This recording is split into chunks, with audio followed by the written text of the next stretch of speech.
وبالوالدين إحسانا بسم الله الرحمن الرحيم قل هو الله أحد الله الصمد لم يلد ولم يولد ولم يكن له كفوا أحد وقال النبي صلى الله عليه وسلم لا تقوم الساعة حتى يبعث دجالون كذابون قريبا من 30 أو كما قال عليه الصلاة والسلام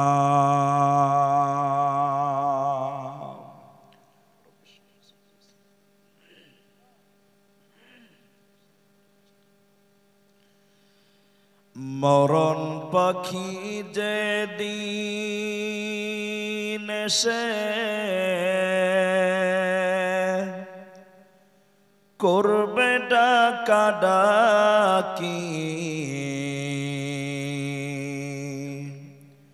থেমে যাবে জীবন তোমার বন্ধ হবে আখি মরণ পাখি যেদিন এসে করবে ডাকাডাকি থেমে যাবে জীবন তোমার বন্ধ হবে আখি ওরে মন থেমে যাবে জীবন তোমার বন্ধ হবে আখি দুনিয়াতে আছো তুমি টাকা পয়সা নিয়ে মরার পরে করবে দাফন সাদা কাফন দিয়ে দুনিয়াতে আছো তুমি টাকা পয়সা নিয়ে মরার পরে করবে দাফন সাদা কাফন দিয়ে যাইবে তুমি খালি হাতে থাকবে পরে সবে থেমে যাবে জীবন তোমার বন্ধ হবে আখি ওরে মন থেমে যাবে জীবন তোমার বন্ধ হবে আখি আমল ঝুরি কর ভারী সময় যে আর নাই মরণ পাখি দিলে রে ডাক রবে না উপায় খাঁচা ছেড়ে উড়ান দিবে কেমনে ধরে রাখি থেমে যাবে জীবন তোমার বন্ধ হবে আখি দুনিয়ারি রং তামাশায়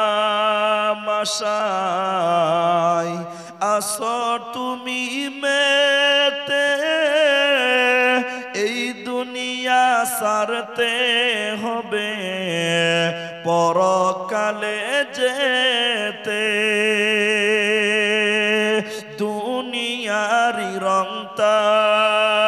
আশায় আসো তুমি মেতে, এই দুনিয়া সারতে হবে পরকালে যেতে।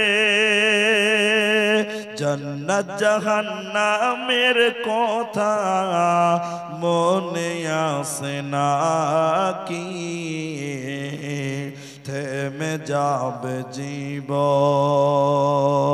তোমার, বন্ধ হবে আখি, থেমে যাবে জীবন তোমার, বন্ধ হবে আখি।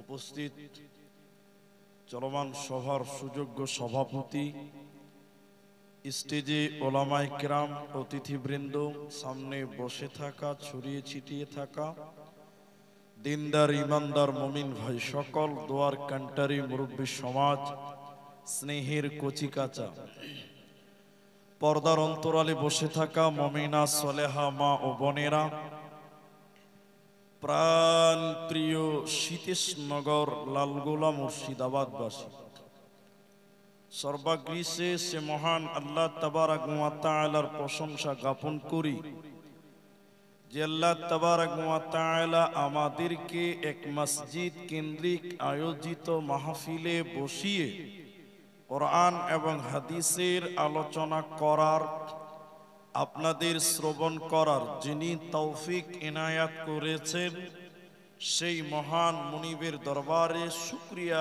আদায় করি। মোহাব্বতের সঙ্গে সকলেই বলি আলহামদুলিল্লাহ।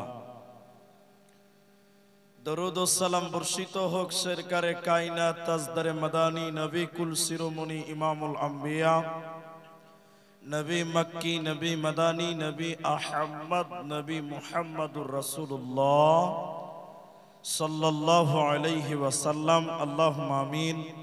আল্লাহুম্মা সাল্লি আলাইহি, আল্লাহুম্মা বারিক আলাইহি। मोहतरम भाइयों, अजीज व बुजुर्ग दोस्तों, कुरानुल करीम सूरा अनाम থেকে 151 নম্বর আয়াত, কুরআনুল কারীম সূরা ইখলাস সম্পূর্ণটি পাঠ করেছি। আর হাদিসে নববী থেকে একটি হাদিসের টুকরো পাঠ করেছি।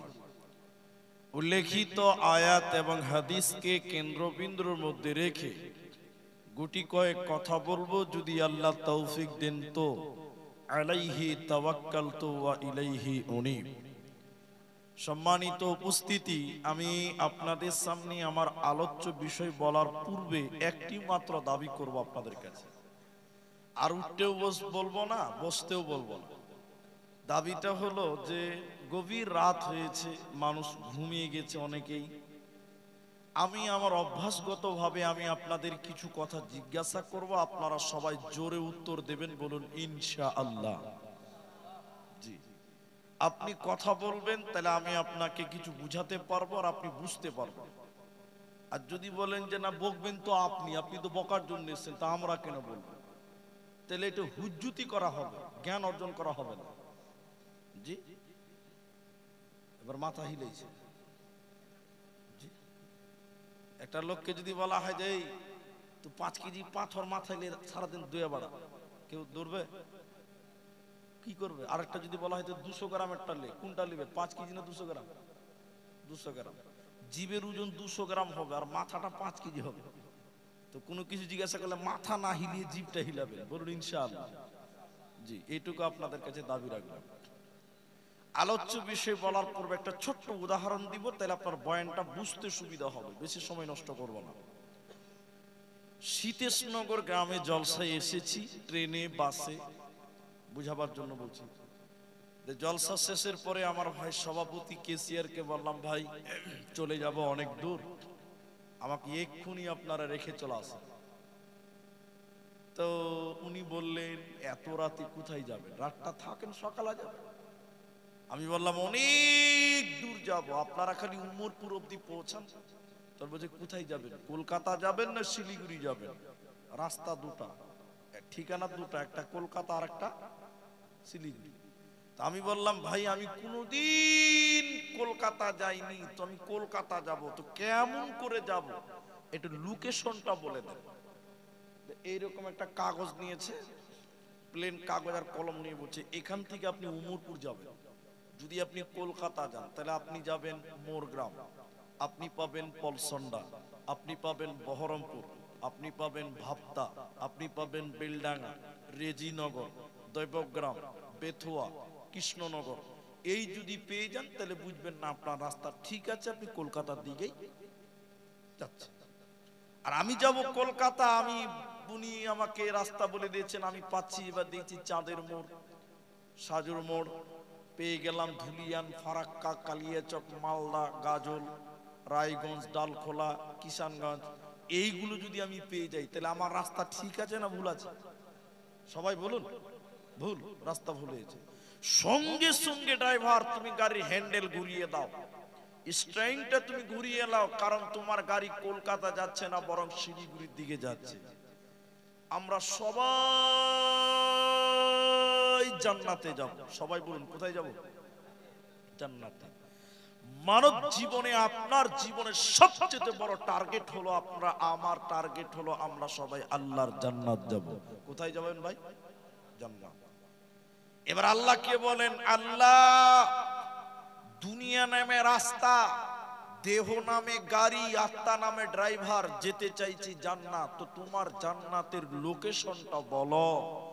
দুনিয়াতে কি করলে আমি জান্নাত যাব, কি করলে আমি জাহান্নাম থেকে বাঁচবো? আল্লাহ তুমি আমাকে জান্নাতের লোকেশনটা দাও, জান্নাতের নিদর্শনটা আমাকে দাও, জান্নাতের রাস্তাটা আমাকে দাও। আজকে আমার আলোচ্য বিষয় হলো জান্নাতের রাস্তা, জান্নাতের লোকেশন। তো আল্লাহ তাবারাক ওয়া তাআলা বলছেন, বান্দা তুমি জান্নাত যাবে, তাহলে তোমাকে আমি জান্নাতের নিদর্শন, জান্নাতের লোকেশন দিচ্ছি, তুমি গ্রহণ করো। আল্লাহ তাবারাক ওয়া তাআলা বলেন, বিসমিল্লাহির রহমানির রহিম। কুল তাআলাউ আতলু মা হাররামা রাব্বুকুম আলাইকুম আল্লা তুশরিকু বিহি শাইআ। আল্লাহ তাবারাক ওয়া তাআলা বলেন, কুল তুমি বলে দাও, নবী হে তুমি বলে দাও তোমার উম্মত উম্মতিদেরকে, দুনিয়া নামে রাস্তা দিয়ে যারা জান্নাতে যাবে তাদেরকে বলে দাও আমি আল্লাহ তাদের জন্য হারাম করে দিলাম, আমি আল্লাহ তাদের জন্য নিষেধ করে দিলাম। তুমি বলে দাও আতুলু মা হাররামা রাব্বুকুম আলাইকুম আল্লা তুশরিকু বিহি শাইআ। এরা যেন দুনিয়াতে আল্লাহর সঙ্গে কাউকে অংশীদার না করে, এরা যেন শিরকের মতন গুনাহ না করে। এজন্য আল্লাহ তাবারাক ওয়া তাআলা প্রথম নম্বর বলেন, নবী হে তুমি বলে দাও খবরদার এরা যেন দুনিয়াতে শিরকের মতন গুনাহ না করে। এরা যদি পৃথিবীতে শিরকের মতন গুনাহ করে, বলো জান্নাতে যাবে না, পাবে না, ওদের রাস্তা ভুল হয়ে যাবে। অতএব শিরকের মতন গুনাহ করা যাবে না, এটা আল্লাহ প্রথম নম্বর হারাম করেছে। এখন আপনাদেরকে বলছি, বলুন আমাদের দেশে শিরক আছে তো? মুসলমানদের মধ্যে শিরক নাই? বহুত শিরক আছে। এবার একটা একটা করে আপনাদেরকে বলি। তা আল্লাহ প্রথমে শিরকের কথাটা বললেন কেন? অনেক পাপ আছে, ওগুলো বললেন না, শিরকের কথাটাই বললেন কেন? আমি ভালো করে বুঝার চেষ্টা করেন তাহলে বুঝতে পারবেন। আপনার 3টে ছেলে আছে, আর বড় বেটার বয়স হল 17 বছর। ক বছর বললাম? এই ছেলেটা দিনে 3 টাইম আপনার বাড়িতে খায়, রাতে ঘুমায়, কিন্তু আপনার একটা কথা শুনে না। যখনই বলছে বেটা একটু পানি নিয়ে এসো, তো বলছে পারবো না। বেটা সাইকেলটা নিয়ে একটু স্ট্যান্ড যাও, তো যাবো না। বেটা একটু ওই তোমার মা সরিষার তেল নিবে, একটু দোকান থেকে নিয়ে তো আনতে পারবো না, অথচ 3 বার খাবে, আপনার ঘুমাবে। এই ছেলেটাকে ভাত কাপড় দিয়ে মানুষ করতে ইচ্ছা করবে? বলেন করবে? বরদাস্ত করবে না, বাবা বরদাস্ত করবে না। আল্লাহ তাবারাক ওয়া তাআলা শিরকের কথাটা প্রথম বললেন কেন? আসমানের নিচে জমিনের উপরে আমরা রয়েছে, এর ভিতরে যা কিছু আছে সব হচ্ছে আল্লাহর নিয়ামত। আল্লাহর তামাম নিয়ামত ভক্ষণ করার পর যারা আল্লাহ ব্যতীত অন্যের কাছে মাথা নত করে, আল্লাহ ব্যতীত অন্যের কাছে সাহায্য চায়, আমার আল্লাহ তাকে বরদাস্ত করতে পারে না। এজন্য আল্লাহ প্রথম নাম্বার বলেছে, নবী হে তুমি বলে দাও খবরদার এরা যেন দুনিয়াতে শিরকের মতন গুনাহ না করে, কারণ আল্লাহ বরদাস্ত করে না, করবে না। হযরতে আনাস রাদিয়াল্লাহু তাআলা আনহু তিনি বর্ণনা করেন, বিশ্বনবী বলেছেন কোন মানুষ যখন গুনাহ করে, পাপ করে, তা আল্লাহ ক্ষমা করনে ওয়ালা, তিনি দয়ালু, তিনি মাফ করনে ওয়ালা। এই নিয়তে যদি আল্লাহর কাছে ক্ষমা চান, ও দয়াল মাবুদ রে আমার জীবনে গুনাহ হয়েছে, আল্লাহ আপনি ক্ষমা করুন। বিশ্বনবী বলেছেন শোনো, যদি তোমার পাপ আসমান পরিমাণ হয়, যদি তোমার পাপ আকাশ পরিমাণ হয়, আল্লাহ ক্ষমাকারী, এই নিয়তে যদি ক্ষমা চাও, আল্লাহ তোমার আসমান পরিমাণ গুনাহকেও আল্লাহ ক্ষমা করবেন।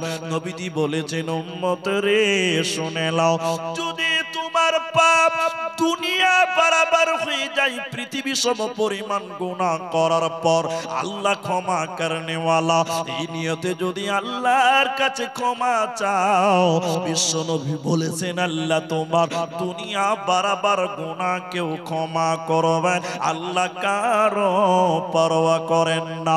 যদি বান্দা তুমি শিরকের মতন গুনাহ না করো, বান্দা তুমি যদি শিরকের মতন গুনাহ না করো, আল্লাহ তোমার দুনিয়া সম পরিমাণ গুনাহকেও আল্লাহ ক্ষমা করবেন। এজন্য আমার আল্লাহ বলেছেন শুনে নাও, আমার যাকে মন চাইবে আমি আল্লাহ তাকে মাফ করে দিব, ক্ষমা করে দিব, কিন্তু আমি আল্লাহ ওই ব্যক্তিকে ক্ষমা করব না যে ব্যক্তিটা শিরকের মতন গুনাহ করবে, ওকে ক্ষমা করা হবে না, জান্নাতে যাবে না, পাবে না। এজন্য নবীদিকে আল্লাহ বলেন, নবী হে তুমি শুনে নাও, তুমি তোমার উম্মতকে বলে দিও এরা যেন শিরকের মতন গুনাহ না করি। এখন বলুন, তাবিজ আছে না নাই সমাজে? অনেক ছেলেরা, মুসলমান ছেলেরা জালসাতে দান করতে আসে, টাকা নিয়ে আসে, হাতে তাবিজ আছে না নাই? বলুন, আপনারা বলুন, বহুত আছে। আচ্ছা বলুন, তাবিজটা কে দেয় ভাই? মানুষই তো দিচ্ছে রে বাবা, তাদের মধ্যে তো ভাগ আছে, কে দেয়? কয়েকটা ছেলে বলছে, আর বাকি কেউ বলছে না যে মুলবিরা দেয়। কে দেয়? মুলবিরাই। তবে সব মুলবিরা আবার দেয় না, সব মুলবি দেয়। আর আপনাদের মতন কিছু খরিদ্দার আছে, মাথা মোটা খরিদ্দার, এরা মনে করে মুলবির তাবিজের খুব পাওয়ার। কি মনে করে? আর বক্তা পেলে তো কোনো ব্যাপারই নাই, বক্তা মানে বিশাল ব্যাপার। জি, আমি 5-7 বছর আগে মালদা জেলার গোলাপগঞ্জ স্ট্যান্ডে জালসা করে সকালবেলা দাঁড়িয়েছি, ব্যাগ কাঁধে নিয়েছি, তখন আমার গাড়ি ছিল না। জি, একটা ছেলে, তার নামটা বলছি একটু পর, ও আমাকে দেখে সকাল ভোরে চিনে নিয়েছে, তখন আমার দাড়ি অত লম্বা ছিল না, ছোট ছোট ছোট। তখন বলছে, আপনি তো আব্দুর রহমান? বলে হ্যাঁ আমি আব্দুর রহমান। আপনার আমি বেস্ট ফ্রেন্ড, মানে আপনাকে আমি এত ভালোবাসি যে আপনাকে বলে বুঝাতে পারবো না। ও আমাকে খুব তেল দিতে লাগছে, ও যত তেল দিচ্ছে আমি মনে করছি শালার মতলব খারাপ আছে, যত তেল দিচ্ছে ওর মতলব তত কি খারাপ। ও বলছে চলেন চা খানা, বলে না চা খেয়েছি না, একটু মুড়ি খান, ঝাল মুড়ি সকাল, না তা খাবো না। ও যত তেল দিচ্ছে মনে মনে খালি ভয় ঢুকছে যে এই ব্যাটার কোনো মতলব খারাপ আছে। অনেকক্ষণ তেল দেওয়ার পর কোন রকম করে ভিজাইতে পারছে না আমাকে, তারপরে বলছে যে একটা জিনিস আপনার উপকার করতে হবে আমাকে, আমাকে বলছে একটা উপকার করতে হবে। তো মুলবিদেরকে আল্লাহ বানিয়েছে মানুষের উপকার করার জন্য, একটু হ্যাঁ কিনা বলো না? তো যদি 10,000 টাকাতে 1 মাস ডিউটি করে মানুষের উপকার করে বলেই তো, এটা হ্যাঁ না বলুন? তো আমি বললাম বলো তোমার কি উপকার করতে পারি? তখন ছেলেটা মাথা নিচু করে বলছে যে একটা তাবিজ দিতে হবে আপনাকে। তো কিসের তাবিজ দিবি তুই? এই কিসের তাবিজ দিবি এটাও বলতে হবে। বলে না বললে কি করে বুঝবি? তখন মাথা নিচু করে বলছেন বলা না, আমার একটা খালাতো বোন আছে জরুনা নাম, দেখতে খুব সুন্দর কিন্তু পাত্তা দিচ্ছে না, আপনি এমন একটা তাবিজ দেন ও যেন আমার প্রেমে পাগলা হয়ে যায়। এই চাওয়ালা ভাই, এই ও চাওয়ালা, আপনি চলেন এখান থেকে, হটেন, একদম চলে যান এখান থেকে। ভাই আপনারা ভলেন্টিয়ার যারা আছেন তারা দেখেন, আপনাকে আমি দ্বিতীয়বার বলবো না, আপনি এখান থেকে চলে যান। ভাই চা আপনারা কেউ খাবেন না এখানে, আল্লাহর রাস্তায় আমি খাবো না, আপনারাও খাবেন না, বলুন ইনশাআল্লাহ। বাস। তা আমাকে বলছে মুনি সাহেব একটা তাবিজ দেন, আমার খালাতো বোন খুব সুন্দর, ও আমাকে পাত্তা দিচ্ছে না, ও যেন আমার প্রেমে পাগলা হয়ে যায়। আচ্ছা এরকম খরিদ্দার আপনাদের দিকে আছে না? খালি মুলবিদেরকে জ্বালায় একটা তাবিজ দেন, আছে না নাই বলুন?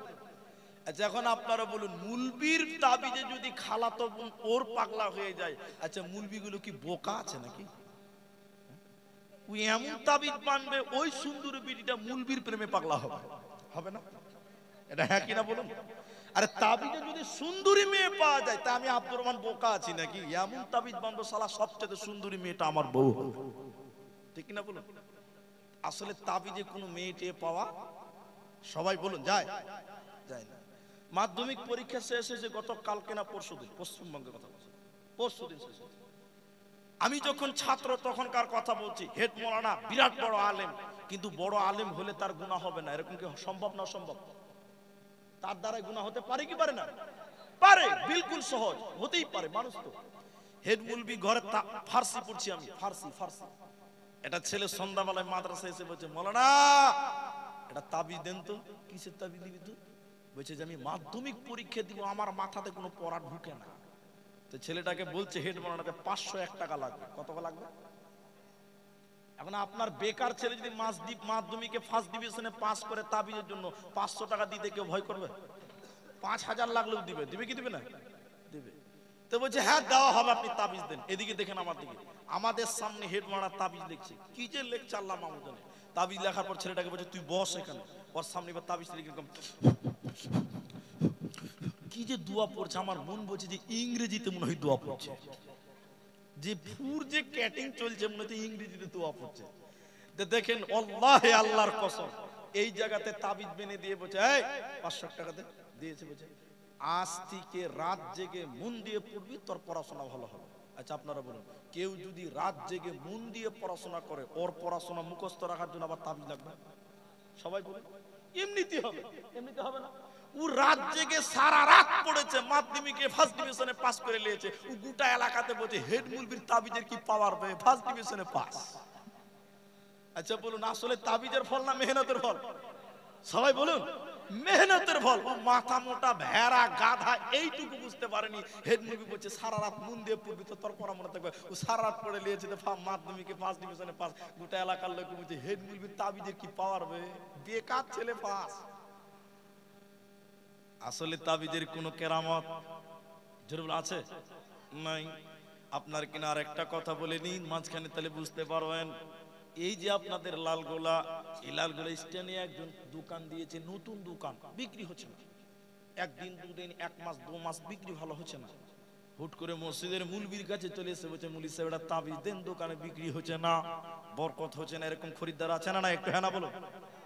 এবার আপনারা বলুন বরকতের মালিক কে? সবাই বলুন আল্লাহ। আল্লাহ ছাড়া পৃথিবীর কেউ বরকত দিতে পারে না, চাইতে হবে একজনের কাছে, তিনার নাম আল্লাহ। বিশ্ব নবী বলছেন মান আল্লাকা তামিমা, যে ব্যক্তি তাবিজ ঝুলালো, মাদুলি ঝুলালো, ফাকাদ আশরাকা, ওই ব্যক্তি যেন শিরকের মতন গুনাহ করলো। আর যে ব্যক্তিটা শিরকের মতন গুনাহ করবে, ওই ব্যক্তিকে আল্লাহ জান্নাত দেবে না, পাবে না, পাবে না। আল্লাহ তাবারাক ওয়া তাআলা সূরা মাইদার 72 নম্বর আয়াতে বলেছেন আল্লাহ ইন্নাহু ইউশরিক বিল্লাহ, নিশ্চয় আমি আল্লাহর সঙ্গে যারা অংশীদার করলো, শিরকের মতন গুনাহ করলো, আমি আল্লাহ তার জন্য জান্নাত হারাম করে দিলাম। অতএব মুশরিক কোনদিন জান্নাত যাবে না। মুশরিকের জন্য জান্নাত আল্লাহ হারাম করে দিয়ে বলেছেন ওমাওয়াহুন নার, এই মুশরিকের থাকার জায়গার নাম জাহান্নাম। ওমালিজ জালিমিনা মিন আনসার, এই মুশরিকের জন্য, এই গুনাহগারের জন্য কোনো সাহায্যকারী থাকবে না, কেউ সাহায্য করবে না। অতএব মুশরিক কোনদিন জান্নাতে যাবে না, পাবে না। অতএব তারা তাবিজ নেবে, যারা যারা তাবিজের ব্যবসা করবে তারা মুশরিক। শুধু তাই নয়, নবীজি বলেছেন মান হালাফা বিগাইরিন নাস, কেউ যদি আল্লাহ ছাড়া অন্য কারো নামে কসম করে, কেউ যদি আল্লাহ ছাড়া অন্য কারো নামে কসম করে, ওই ব্যক্তি যেন শিরকের মতন গুনাহ করলো। এখন আপনাদের লালগোলা এই সীতেশনগরের মুসলমান আপনারা বলুন, এখন আমাদের সমাজে বাপের কসম আছে না নাই? জি নাই। বাপের কসম, মায়ের কসম, বলে কি বলে না, মাটির কসম বলছে কি বলছে না। অনেক আল্লাহর বান্দার কিছুই পাই না, লাস্টে বলছে মসজিদের কসম। জি নাই? এরা কথা বলে না নাই? মসজিদের দিকে তাকিয়ে বলছে মসজিদের কসম। তুমি মুশরিক হয়ে গেছো। আল্লাহর নবী বলেছেন মান হালাফা বিগাইরিন নাস, যে ব্যক্তি আল্লাহ ছাড়া অন্য কারো নামে কসম করলো, ওই ব্যক্তি যেন শিরকের মতন গুনাহ করলো। আর মুশরিককে আল্লাহ কোনদিন জান্নাতে দেবে না, পাবে না। নামাজ পড়া ভালো, নামাজ পড়া কি ভালো কিনা? ভালো। আবার নামাজ পড়াও খারাপ। নামাজ পড়া ভালো, আবার নামাজ পড়া গুনাহও বটে। আপনি বুঝেন মুলি সাহেব নামাজ পড়া গুনাহ? রাত দুটো কি রিং টাল হয়ে গেছে? না, গুনাহ। কি ইউরা ফাকাদ আশরাকা, কেউ যদি লোককে দেখাবার জন্য নামাজ পড়ে, ওটা হলো রিয়া। রিয়াটাকে বলা হয় শিরক। কি বলা হয় আপনারা বলুন? এখন সীতেশনগরে জালসা, অনেক বিহাই এসছে বিহাই গ্রামে জালসাতে, আসেনি? এখন দেখছি বিহাই গ্রামে জালসায় এসারের নামাজটা যদি না পড়ি তো কেমন হয়? জি, এরকম মুসল্লি মসজিদে দু চারটা যায় কি যায় না জালসাতে? বিহাইকে খুশি করার লিগে জালসাতে মসজিদে নামাজ পড়তে যেছে, এরকম বিহাই নাই? অনেক জামাই এসছে শ্বশুর গ্রামে জালসা, বলছে জামাই নতুন জামাই শ্বশুর গ্রামে জালসা, যদি নামাজটা না পড়ি তো শ্বশুরের বেজ্জতি হবে। কিছু কিছু লোক দেখবেন এই জামাই শ্বশুরকে দেখাবার জন্য নামাজ আপনার দিকে পড়ে না। আর এই যে সামনে এক মাস পরে রমজান, পাক্কা এক মাস আছে, রমজানে কিছু কিছু লোক দেখানি নামাজ আছে না নাই বলুন? তাহলে ঘরের কথা মানুষকে আর কথা শোনাবো? এই কথাটা খালি বুঝে দিন, তাহলে বুঝতে পারবেন নামাজ লোক দেখানি নামাজ আছে। গত 2 বছর আগে আমার স্ত্রী গেছে নামাজ পড়তে, রমজান মাসে তারাবির নামাজ। আমিও গেছি মসজিদে। আপনাদের দিকে মসজিদ যাইতো মেয়েরা? তা আমার স্ত্রী যাচ্ছে, আমাদের বাড়ির সামনেই মসজিদ আছে, অক্তে মসজিদ। তা আমি তারাবি পড়াই না, সময় পাই না। আমার স্ত্রী গেলেন মেয়েদের দিকে, আর আমি গেলাম ছেলেদের দিকে। স্ত্রী গল্পটা আমাকে শোনাচ্ছিল আর কি, তখন এসারের জামাত চলছে। তো আমার স্ত্রী যে পায়ে পা লাগাচ্ছে, সবাই নামাজ পড়ছে, কিন্তু আমার স্ত্রী জাস্ট এলো, তো ও তো আগে পায়ে লাগে তারপর নিয়ত বানবে, ঠিক কিনা বলো? তো আমার স্ত্রী পা লাগাচ্ছে, তো পার্সের মেয়েটা খালি পা টেনে নিচ্ছে, পা লাগাবে না। আমার স্ত্রীর নাছার বান্ধি, ও ছাড়বে না, আবার পা দিচ্ছে, ও আবার টানছে, আবার দিচ্ছে, আবার টানছে। তখন আমার স্ত্রী রেগে গিয়ে বলছে, আমার স্ত্রী তো নামাজে দাঁড়ায় নাই, ওরা নামাজ পড়ছে। আমার স্ত্রী বলছে এই নামাজে পায়ে পা লাগাও। তখন মেয়েটা এরকম নিয়ত বেনে বলছে, আমি নামাজে পায়ে পা লাগাই না। আচ্ছা বলুন নামাজ হবে? এরা কথা বলে না হবে? কোনদিন হবে না। আর এই মেয়েটা আসলে নামাজি নয়। নামাজি হলে কোনদিন নামাজের ভিতরে কথা বলতো? মেয়েটা দেখছি যে পাড়া সবাই তারাবি পড়তে যেছে, আমি যদি না যাই তা আমার বরের 12 বেজে যাবে। জি হ্যাঁ কিনা বলুন?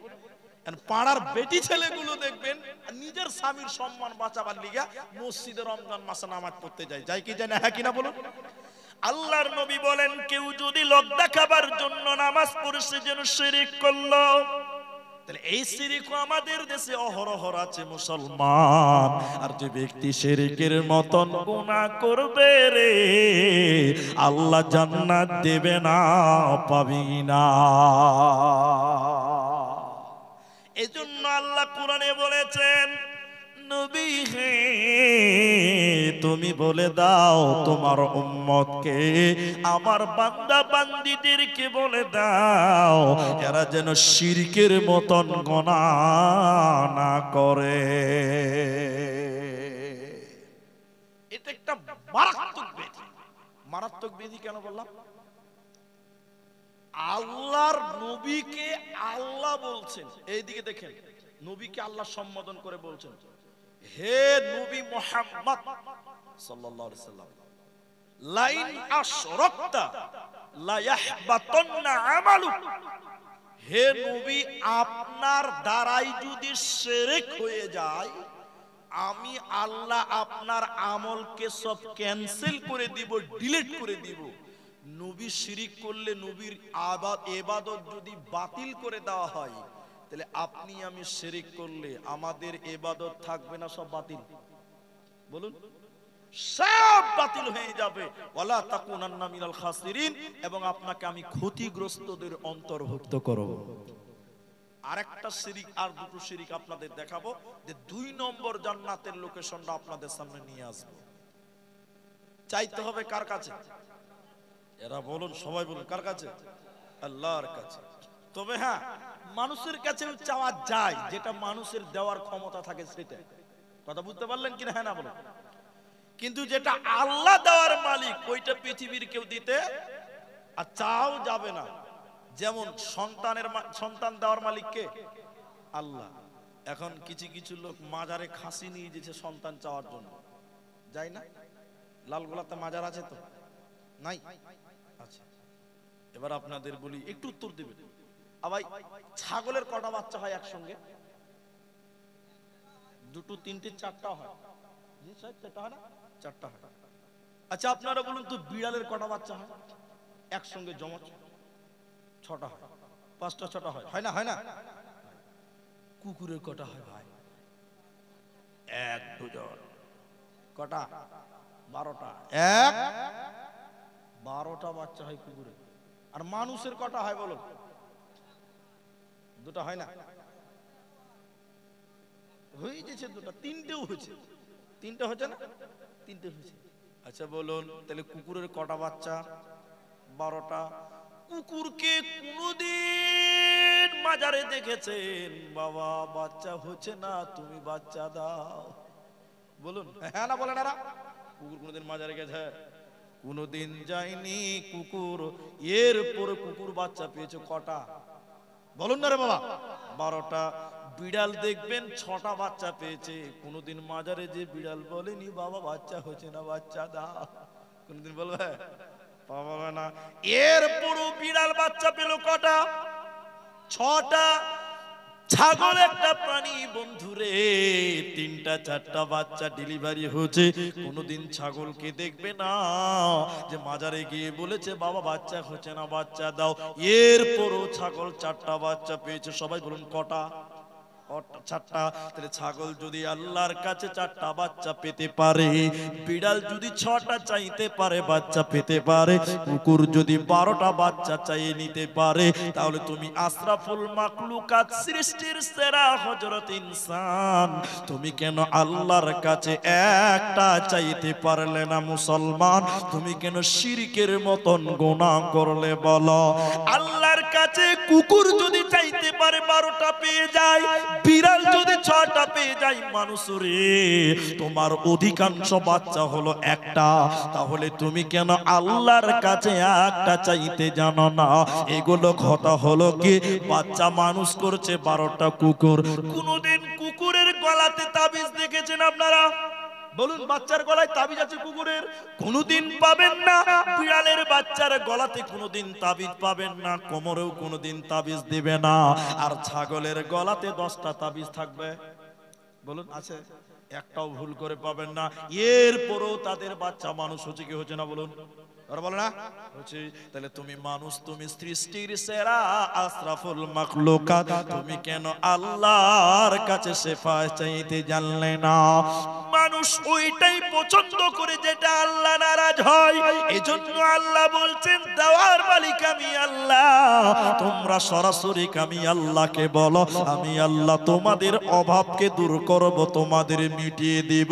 অতএব তোমরা আমি আল্লাহ ছাড়া অন্য কারো কাছে চাইবে না, চাইবে না, সন্তান চাইবে না, কারণ সন্তান দেওয়ার মালিক আমি আল্লাহ। এই জন্য আল্লাহ তাবারাক ওয়া তাআলা বলেন, নবী হে তুমি শুনে নাও, শিরকের মতন তোমার উম্মতেরা যেন গুনাহটা না করে, না হলে ইহকাল ধ্বংস হবে, মরার পর জাহান্নামী হবে, এদের কোনো উপায় রবে না, রবে না, রবে না।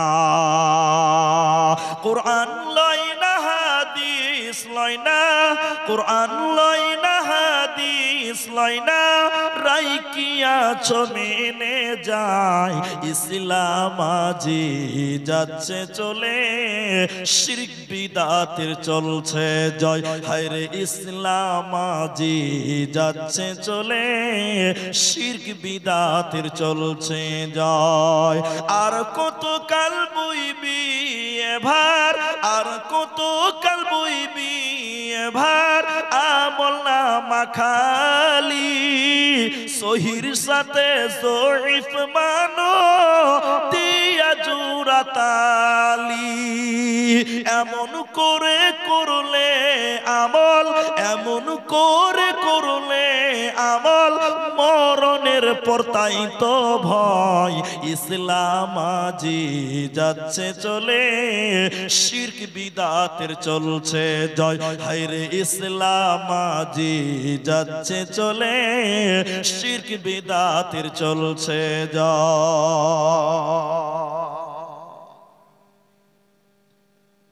দ্বিতীয় নম্বর, আল্লাহ তাবারাক ওয়া তাআলা তার নবীকে বলছেন, নবী হে তুমি বলে দাও তোমার উম্মতদেরকে, এরা যদি জান্নাতে যাবে তাদের জন্য একটি আমাল, ওয়াবিল ওয়ালিদাইনি ইহসানা, তারা যেন আব্বা মায়ের সঙ্গে ইহসান করে, মা বাপের সঙ্গে যেন তারা ভালো ব্যবহার করে।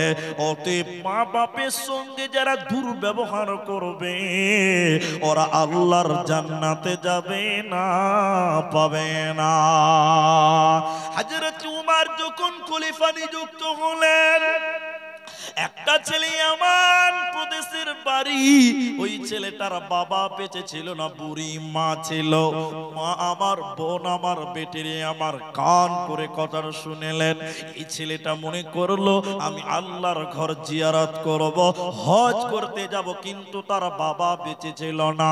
বুড়ি মা চোখে দেখতে পেত না, এইরকম বিধবা মা তার ঘরে ছিল। ছেলেটা হজের জন্য যাবতীয় প্রিপারেশন নেওয়ার পর ওই বুড়ি মায়ের কাছে দিয়ে বললেন, মা, আম্মু জান, আমি আল্লাহর ঘর জিয়ারতে চললাম। বৃদ্ধা মা, বুড়ি মা, অন্ধা মা তখন বলতে লাগলো, বেটা রে, আমার জীবনে বড় আশা ছিল বেটা, আমিও আল্লাহর ঘর জিয়ারতে যাব, আমিও হজ করতে যাব রে বেটা, আমাকে সঙ্গে করে নিয়ে এসো। সেই জামানায় গাড়ি ছিল না, ট্রেন মোটর ছিল না, এই ছেলেটা তার বুড়ি মাকে পিঠে করে নিয়ে হেঁটে হেঁটে এমান থেকে মক্কা এলো। হজের যাবতীয় কাজ সমাপনী দেওয়ার পর আমিরুল মুমিনিন উমর, খলিফাতুল মুসলিমিন হযরত উমরের কাছে এসে বললেন, আমিরুল মুমিনিন, আমি আমার মাকে এমান থেকে পিঠে করে নিয়ে নিয়ে মক্কা এলাম। হজের যাবতীয় কাজ, সাফা মারওয়া মুজদালিফা আরাফা মিনা, হজের যাবতীয় কাজ সমাপনী দিলাম, আমার মাকে পিঠে করে। আমিরুল মুমিনিন, আপনি বলুন, আমি কি আমার মায়ের ঋণ শোধ করতে পারলাম? আমি কি আমি মায়ের দুধের ঋণ শোধ করতে পারলাম?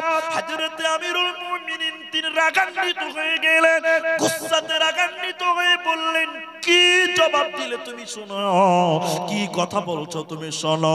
শরীরের চামড়া কেটে কেটে যদি মায়ের জুতা বানিয়ে দাও, শরীরের মাংস কেটে কেটে যদি মায়ের খাবার বানিয়ে দাও, তবুও তুমি মায়ের দুধের ঋণ শোধ করতে পারবে না। এজন্য আল্লাহর নবী বলেন, জান্নাত কোথায় রয়েছে তোমরা শোনো। মা জান্নাতুকা হুমা নারুকা, মা বাপ তোমার জান্নাত আর মা বাপ তোমার জাহান্নাম। অতএব মা বাবার খিদমত করো, ওদের উপর বিরক্ত বোধ হইও না, তাহলে জান্নাত হবে না, পাবি না, পাবে না। আরে মা বাবার কথা মতন যে জন চলে না, আল্লাহ নবীজির দয়া তারা পাবে না। হায়রে আল্লাহ নবীজির দয়া তারা পাবে না।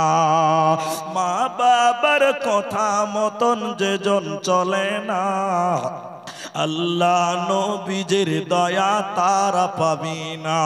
এজন্য নবী বলেছেন, ওই মা বাপ তোমার জান্নাত, ওদের খিদমত করো। যেদিন দুনিয়া ছেড়ে মা বাপ চলে যাবে বন্ধুরে, সেদিন দুনিয়ার মহব্বতের প্রদীপটা নিমে যাবে। আর মা মা বলে চিল্লিয়ে মরে গেলে মা বাপ পাওয়া যাবে না।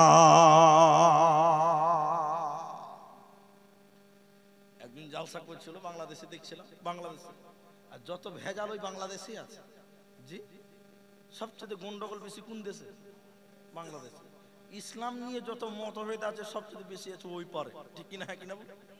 জি, একদম এটাই রাইট কথা। এবার শুনুন, এক বক্তা এরকম জালসাতে ওয়াজ করছে, আমার দিকে তাকান, কইছে মা মরে গেলে মা পাওয়া যাবে, বাপ মরে গেলে বাপ পাওয়া যাবে, কিন্তু বউ মরে গেলে বউ পাওয়া যাবে না। আপনার কি মনে হয়েছে কথা ঠিক বলেছে? তখন একজন বলছে ওই বেকুব, আরেকজন বলছে ওই বেকুব, তোর মা মরলে মা পেলি, বাপ মরলে বাপ পেলি, আর বউ পেলি না, এটা কি করে বল? ওই যে চাচা, আমার যেদিন মা মরে গেল, আপনার স্ত্রী, এদিকে দিকে না, আপনারা কথা বললেন না, আমার কথা শোনো। ওই যে এই বেকুব, কি করে তুই মা পেলি আর বাপ পেলি আর বউ পেলি না? তখন বলছে চাচা, যেদিন আমার মা মরে গেছিল আমি কাঁদছিলাম, তা আপনার স্ত্রী চাচি আমার মাথায় হাত দিয়ে বলছে, কাঁদিস না রে, আজ থেকে আমি তোর মা। তো মা পেলাম কি পেলাম না? হ্যাঁ কিনা বলো? তার কিছুদিন পর বাপ মরে গেল, তা আপনি তো আমার মাথায় হাত দিয়ে বলেছিলেন, কাঁদিস রে বেটা, আমি তোর বাপ মনে করে, তো বাপ পেলাম কিনা? চাচা, যেদিন বউ মরে গেল, কেউ মাথায় হাত দিয়ে বললো না আমি তোর বউ? কেউ বলবে? সবাই বলবে? কেউ বলবে না। কিন্তু এটা উল্টা কথা, বউ পাওয়া যাবে, বউ পাওয়া যাবে, বাপ মা মরে গেলে মাও পাওয়া যাবে, কিন্তু নিজের মা পাবেন না। আল্লাহর নবী বললেন, আফসোস করে কাঁদতে কাঁদতে বলেছিলেন, উম্মত, আজকে যদি আমার মা আমিনা বেঁচে থাকতো রে, আমি নবী যদি নফল নামাজে থাকতাম, এমন সময় আমার মা আমিনা যদি পেছন দিক থেকে বলতো, ও বেটা মুহাম্মদ, আমি নফল নামাজকে ত্যাগ করে বলতাম, মা লাব্বাইক, তোমার মুহাম্মদ হাজির আছে। অতএব উম্মত রে, ওই মা বাপের সঙ্গে কোনোদিন বিয়াদবি করবি না, ওদের সঙ্গে ভালো ব্যবহার কর, কাওলান কারীমা, নরম নরম সত্য কথা মা বাপের সঙ্গে কর, খবরদার ধুমকে কথা বলবে না। এটা উপন্যাস শুনেন, উপন্যাস, জ্ঞান পাবেন। আল্লাহর কসম, আপনি আমার দিকে তাকিয়ে থাকেন তাহলে কিছু একটু পাবেন। এই সীতেশনগর গ্রামের একটা 4 বছরের ছেলে, ঠান্ডা, জ্বর, কাশি, গলা ব্যথা, এইরকম অসুখ হয়ে গেছে। 4 বছরের ছেলে। ক বছর ছেলে? না, এত ডিস্টার্ব করলে তো হবে না। ও ভাই, বয়স হয়ে গেছে, আপনাদের এখনো বুদ্ধি হয়নি। এদিকে দেখেন, তো 4 বছরের ছেলেটা এতগুলো রোগ হয়েছে, তোকে ডাক্তার বাড়ি নিয়ে যেতে হবে। কে নিয়ে যাবে? বাপ নিয়ে যাবে। কে নিয়ে যাবে? ওই লালগোলাতে একটা ডাক্তার বসে আছে, ওই ডাক্তারের কাছে বাপ নিয়ে যাবে। কথা ভালো করে বুঝবেন। 4 বছরের ছেলেকে বাপ সাইকেলের সামনে বসিয়েছে, ওই রডটাতে, বুঝলেন? তা দেখবেন বাচ্চা ছেলে কিন্তু কথা বেশি বলে, বলে না? কথা বলুন আপনারা, বলে কি বলে না? অতিরিক্ত কথা বলে, আর একটা কথা বারবার বারবার বলে না। এই বাচ্চাটা ছেলে রডে বসে আছে, সাইকেলে বাপ চালিয়ে নিয়ে যে অসুস্থ ছেলেকে নিয়ে লালগোলা যাচ্ছে ডাক্তার বাড়ি। যেতে যেতে যেতে যেতে একটা মাঠে ধানের জমি পেয়েছে, ওই জমির ভিতর দিয়ে রাস্তা। এই ধানের জমিতে একটা বক বসে আছে, বক। বক বুঝেন তো আপনারা? দেখবেন শু করে থাকবে, হযরত নামাজে দাঁড়িয়েছে। জি, থাকে কি থাকে না, মানে ব্যাং ধরবে মাছ ধরবে, শু করে দাঁড়িয়ে আছে। এই বাচ্চা ছেলে বকটা দেখেছে, বলছে আব্বু ওটা কি আব্বা? তোর বাপ বলছে বেটা ওটা বক। ফের 1 মিনিট পর বলছে বাবা ওটা কি? তোর বাপ বলছে বেটা ওটা বক। ফের বলছে বাপু ওটা কি? বক। বাচ্চা ছেলে একটা কথা বারবার বারবার বারবার বলে কি বলে না? হ্যাঁ না? তো কবার জিজ্ঞাসা করেছে জানেন? 65 বার। কবার বলুন, সবাই বলুন। এইরকম একটা কাগজে লিখেছে বাপ তো 4 বছর বয়সে তো ঠান্ডা জ্বর, গা ব্যথা, গলা ব্যথা, সর্দি লেগেছিল, লাল গোলা নিয়ে যাচ্ছিলাম সাইকেলে করে, রাস্তায় একটা বক দেখেছিলি, 65 বার জিজ্ঞাসা করেছিলি, আমি 65 বার উত্তর দিয়েছিলাম। লিখে আছে, এই কাগজটা বাপের পকেটে ভরা আছে, ভালো করে দেখেন কথাটা ভুল না হয়। এবার ছেলে 4 বছরেরটা 40 বছর হয়েছে, বাপ জুয়ান থাকবে না বুড়া হবে? বুড়া হয়ে গেছে, বুড়া চোখে দেখতে পাই না, চেক গোলঢিল হয়ে গেছে, প্যারালাইসিস হয়েছে, ঠান্ডা জ্বর, বুড়া খালি এরকম করছে, বুড়া মানুষ। এই ছেলে কিন্তু বাপের দিকে তাকাচ্ছে না। এখন তাকায়? জোরে বলে তাকাচ্ছে? যখন খুব ঘেনা ঘেনা করে পাড়া প্রতিবেশী বলছে, তখন একদিন ছেলে থাকতে না পেরে রাগে একদম বাড়ি চলে যাবে, বুড়ি মাকে কি বলছে নিজে জানে না, এত রাগ। মানে বলছে তো আমার মাকে রেডি করে দে, আমি ডাক্তার বাড়ি নিয়ে যাবো। লোকের কথাতে দিয়েছে, হ্যাঁ কিনা বলুন? এবার বুড়ি মা কোন রকম করে লুঙ্গিটা এরকম টেढ़ा বেঁকা করে পড়ে দিল। বুড়া মানুষ, পালসার পেছনে বসেছে, বাবা কোন রকম ঢুল তুলে দিয়েছে। আর আল্লাহর কারিশমা দেখেন, বুড়া মানুষও কিন্তু বেশি কথা বলে, হ্যাঁ কিনা বলুন? বুড়া মানুষ, আমার নানি আমার বাড়িতে এসলে খানুকা আমাকে ধরে ডাকতো, খানুকা ডাকতো, উদাসী রে বলো কি বলছো, এমনি কোনো এমনি। তো বুড়া মানুষও বেশি বকে, বকে বকে না? বুড়া মানেই বাচ্চা, বাচ্চা মানেই বুড়া। কথা ভালো করে বুঝবেন, এটা উপন্যাস বলছে। এবার বুড়া বাপ মোটরসাইকেলে পেছনে যেতে যেতে যেতে ওই জায়গাতে একটা বক দেখতে পেয়েছে, যে জায়গাতে ছেলে দেখেছে, বুঝতে পারছেন? আর বাপের পকেটে কিন্তু মাল ভরা আছে, বুঝতে পারছেন? এবার বুড়া এরকম করে এরকম টেরা করে দেখতে পেয়েছে, জমির ওইটা কি রে বেটা? ফের তুমি বকছো, বললাম না চুপচাপ থাকবে গাড়িতে, একটা কথা বলতে পারবে না। তার বাপ খালি শুকনো ঢুক গেল, কিন্তু বুড়া মানুষ মনে থাকছে, ও তো মনে থাকতে পারছে না। ফের 30 সেকেন্ড পর বলছে, বেটা রে ওইটা কি রে? আবার কথা বলছো, তুমি মানা করলাম তাও। এটা বক, লক করে থাকো। হলো? কবার হলো? বলুন বলুন। দুবার। বুড়া মানুষ মনে থাকে না, ফের 30 সেকেন্ড পর বলছে, বেটা রে ওটা কি রে? এইরকম বড় বড় দেখে বলছে, ওটা বক। বাপ খানিক থুমড়ে গেছে, 3 বার হয়ে গেছে, আর বলতে পারছে না। কিন্তু বুড়া মানুষ, বাবা ভুলে যে মনে থাকে না। খানিকক্ষণ পর আবার বলছে, বেটা রে ওটা কি রে বেটা? শালা বুড়া বান বান বান বান করে তখন থেকে বকে চলে যায়। বাপের কোল যে সুদ্ধা শুকিয়ে গেছে। এদিকে দেখেন, এবার বাপ এবার পকেট থেকে কাগজটা বের করে বলছে, বাপু তোমার যেদিন 4 বছর ছিল, তোমাকে ঠান্ডা জ্বর সর্দি গলা ব্যথা হয়েছিল, একই রাস্তায় লাল গোলা নিয়ে যাচ্ছিলাম, শুধু পজিশন ছিল তুমি সাইকেলে, আমি আছি মোটর সাইকেলে। এই জায়গাতে তুমি একটা বক দেখেছিলা বেটা, সেদিন তোমার 4 বছর ছিল। ওই বক দেখে তুমি একবার, দুবার, 3 বার নয়, 10 বার, 20 বার, 30 বার নয়, ওই সেদিন বক দেখে তুমি 4 বছরের বাচ্চা 65 বার জিজ্ঞাসা করেছিলা। আর সেদিন আমি তোমার বাপ 65 বার বিরতিহীন জবাব দিয়েছিলাম। ও বেটা রে, আজকে বুড়া হয়ে গেছি, 3 বারের পর 4র্থ বার সহ্য করতে পারছ না। বাপকে বিরক্ত মনে হচ্ছে রে বেটা। যেদিন তোমার 4 বছর ছিল, সেদিন আমি বাপ যদি বিরক্ত হয়ে যেতাম, আজকে এত বড় 40 বছর হতো না। অতএব 4 বছরে তোমার দাফন হয়ে যেত। পৃথিবীর যুবকেরা শুনে নাও, নওজোয়ানেরা শুনে নাও, যাদের বাপ বেঁচে আছে, মা বেঁচে আছে, মা বাপ কোনদিন বিরক্ত হয়নি, আজকে তুমি তাদের ব্যবহার বিরক্ত হয়ো না। তুমি যদি মা বাপের উপরে বিরক্ত হয়ে যাও, বিষ্ণু নবী বলেছেন মা বাপ নারাজ হলে আল্লাহ নারাজ হয়ে যায়, আর মা বাপ রাজি হলে আল্লাহ নারাজ রাজি হয়ে যায়। অতএব মা বাপকে কষ্ট দিও না। আজকে জালসা শুনে বাড়ি যাবে, তোমার মা দেখবে বাড়িতে বসে আছে তোমার জন্য। বেটা কখন আইলি রে বাপ, এত রাত করলি রে বাপ, মা দেখো তোমার জন্য বসে আছে। আপনি কলকাতা যাবেন মিস্ত্রি কাজ করতে, 15 দিন না যেতে বাপ খালি এখানে ওখানে আফসোস করছে, বেটাটা অনেক দিন হয়ে গেল। বাড়ি আসার সঙ্গে সঙ্গে বাপ তোমার কাছে দৌড়তে দৌড়তে এসে বলছে বেটা কেমন আছো, শরীর স্বাস্থ্য ভালো আছে? যেদিন বাবা মরে যাবে রে, বাড়িতে ওই খবরটা নেওয়ার কেউ থাকবে না। আজ থেকে 4 বছর আগে বেলডাঙ্গাতে জালসা ছিলাম, জানুকিনগর বলে গ্রামে জালসা ছিলাম। বেলডাঙ্গা স্ট্যান্ডে জালসা করে দাঁড়িয়েছি, বাস ধরবো দিনাজপুর যাবো জালসাতে।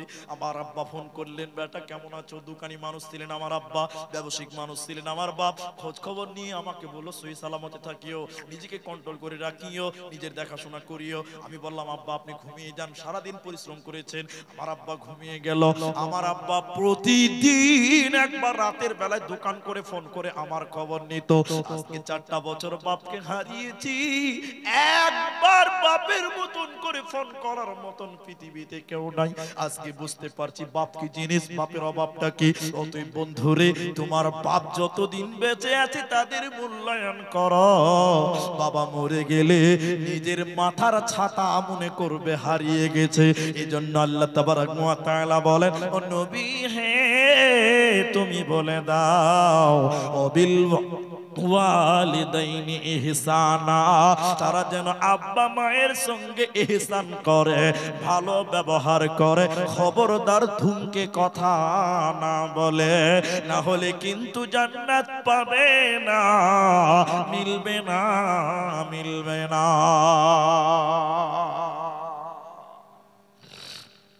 মা বাপের খেদমত করবো বলুন ইনশাআল্লাহ। এটাই আপনার এটা একটা নেকির কাজ। যেদিন মরে যাবে কাঁধে করে বাবার লাশটা নিবেন, সব মনে পড়বে, অন্তর ফেটে যাবে। আমার বাপ 48 বছরে মারা গেছে, আমাদের 4 ভাইকে রেখে গেছে, 2 বোনকে রেখে গেছে। এখন বুঝি বাপের অভাবটা কি আছে। অতএব যতদিন মা বাপ বেঁচে আছে তাদের খেদমত করেন, দেখাশোনা করেন, তাদের সঙ্গে ধুমকে ব্যবহার খারাপ করিয়ে না, শব্দ যেন বাপ মা না করতে পারে, এইরকম ভালো ব্যবহার করে। এর আরেকটা ছোট্ট করে কথা বলছি, 3 নম্বরটা বলবো, ওটা একটা হারাম কাজ। একটা হারাম হলো শিরিক করবে না, একটা আদেশ হলো মা বাপের সঙ্গে ভালো ব্যবহার করো। নাম্বার 3, এই 3 নম্বরটা বলার আগে মা কি জিনিস আপনাকে দেখাই। মা মা মা কাকে বলে? এই যুবকেরা, বিরক্ত লাগছে কি? যুবকেরা শোনো আমার কথাটা। এটা উপন্যাস, পৃথিবীতে কোনদিন ঘটেনি আর ঘটবে বলে মনেও হয় না। তবে কলমের জোর, গুরুত্বটা খালি বুঝাচ্ছি আপনাকে। আল্লাহর কসম, এটা কোনো খারাপ কথা নয়, মনে করবেন না যে খারাপ কথা বলছে। একটা ছেলে একটা মেয়েকে ভালোবাসে, ভালো করে বুঝবেন কথাটা। তো মেয়েটা পার্কে বসে আছে, ছেলেটা পেছনে যেয়ে বলছে, আর মেয়ের নাম বলছে আমি তোমাকে ভালোবাসি, আমি তোমাকে ভালোবাসি, আমি তোমাকে ভালোবাসি। মেয়ে বলছে না তুমি আমাকে ভালোবাসো না, তুমি আর একটা মেয়েকে ভালোবাসো। বলুন আপনারা বলুন, যদি এই কথাটা কোনো প্রেমিকার কাছ থেকে প্রেমিক শুনে মাথা ঠিক থাকবে? তখন ছেলে বলছে না আমি তোমাকে ভালোবাসি, অন্য কাউকে ভালোবাসি না। মেয়ে বলছে না তুমি আর একটা মেয়েকে ভালোবাসো। বারবার যখন জোরাজুরি করছে, মেয়েটা কত চালাক দেখেন। এবার ছেলেটা বলছে তোর চাইতে আমি বেশি ভালোবাসি মেয়েটাকে, তার নামটা বল। মেয়ে বলছে তুমি তোমার মাকে আমার চাইতেও বেশি ভালোবাসো। ঠিক বলেছি কিনা বলে? এই গাধা ভেড়া ছেলে বলছে না আমি আমার মায়ের চাইতে তোকেই বেশি ভালোবাসি। শালা মাথা মোটা কথা। বলছে না আমি আমার মায়ের চাইতে তোকেই বেশি ভালোবাসি। তো মেয়ে বলছে বিশ্বাস করলাম না, আর বিশ্বাস হবেও না, হবে হবে না। তো বলছে তাহলে প্রমাণ করো। মেয়েটা বলছে প্রমাণ করো, কি চালাক। কি প্রমাণ করব? মেয়েটা একটা চাকু দিল ছেলেটাকে, একটা প্লেট দিল, বলছে তুমি তোমার মায়ের বুক ফেড়ে কলিজাটা যদি বের করে আমাকে দেখাতে পারো তাহলে আমি বিশ্বাস করব তুমি তোমার মায়ের চাইতে আমাকে বেশি ভালো এ ভালোবাসো। এটা উপন্যাস, পৃথিবীতে কোনোদিন ঘটেনি। এবার ছেলেটা চাকু নিয়ে মারলো দৌড়, মায়ের বাড়ির দরজায় যেয়ে বলছে মা মা মা। এমনই একটি শব্দ, মানুষের ক্লান্তি দূর হয়, টেনশন দূর হয়ে যায়, মনের মানসিক শান্তি পাওয়া যায়, ঠিক কিনা জুড়ে বলুন। এবার ছেলেটা মায়ের দরজায় যেয়ে বলছে মা মা। দরজা খুলে বলছে কি হলো রে বেটা, কি ব্যাপার, এত চিল্লাচ্ছ কেন, এত বিরক্ত, এত তাড়াহুড়া কেন? এবার মা যখন কাছাকাছি এলো, বুকের ভিতরে ছুরি ভরে দিলে বুকটা ফেড়ে দিল, মায়ের কলজাটা নিয়ে প্লেটে নিয়ে মারলো দৌড়। আমি আমার প্রিয়াকে দেখাবো, আমি আমার প্রেমিকাকে দেখাবো, আমার পছন্দের নারীটাকে দেখাবো, সে আজকে আমার উপরে খুশি হয়ে যাবে। এই বলে দৌড়তে দৌড়তে দৌড়তে দৌড়তে মেয়েটা পার্কে বসে আছে, ছেলেটা পার্কের গেটে একটা ইটের টুকরোতে পায়ে চুটকে হঠাৎ করে পড়ে গেল। যখন পড়ে গেল ছেলেটা, কলিজার প্লেটটা, মায়ের কলিজাটা হাত থেকে 10 হাত দূরে ধারাত করে পড়ে গেছে। ছেলেটা যখন পড়ে গেল তখন বলছে মা গে বাঁচা। বলে কি বলে না জোরে বলুন? বিপদের সময় ডাকে কিনা মাকে, মাগে বাঁচা। ছেলেটা যখন পড়ে গেল ধারাত করে পা ভেঙে গেছে, কোমরে লেগেছে, কলিজার প্লেটটা 10 হাত দূরে পড়ে গেছে, আর সঙ্গে সঙ্গে বলছে মাগে বাঁচা। তিনি বলছেন ওই 10 হাত দূরে মায়ের কলিজার ভিতর থেকে আওয়াজ বের হচ্ছে, বেটা রে তোর পায়ে কি আঘাত লাগলো, এরি নাম মা। ছেলে যদি বোম্বাই থাকে, ছেলের বিপদ হলে সর্বপ্রথম আল্লাহ সিগন্যাল দেয় মায়ের বুকে, ঠিক না জোরে বলুন? মাকে খবর পায়, আল্লাহ কাকে খবর দেয়? অতএব শুনে নাও, মা তোমার প্রিয় আপনজন। এই পৃথিবীতে যতজন আছে দেখো তোমার স্বার্থ দেখে বেড়াচ্ছে। তুমি টাকা দিতে পারলে খুশি হবে, না দিতে পারলে কিন্তু সে খুশি হবে না। তোমার বিবিকে টাকা দিলে সে খুশি হবে, না হলে হবে না। মা তোমার যদি 3 মাস কামাই না থাকে তাও কোনদিন মা তোমাকে মারবে না, বাড়ি থেকে বকাঝকা করবে না। মা তোমাকে সুখ দিবে, তোমাকে সাহস যোগাবে। আজকে ব্যবসাতে লস হয়েছে, কালকে আনন্দ হবে, লাভ হবে। অতএব সেই মা বাপকে ধুমকে কথা বলিও না। আবু তুফাইল আল আদাবুল মুফরাদের 18 নম্বর হাদিসে নবীজির সাহাবী আবু তুফাইল আলীকে বলেছিলেন, আলী রে নবীজি তোমাকে কি বলেছে যা অন্য কাউকে বলেনি, তুমি বলো। নবী তোমাকে কি দিয়েছে যা অন্য কাউকে দেয়নি, আমাকে বলো।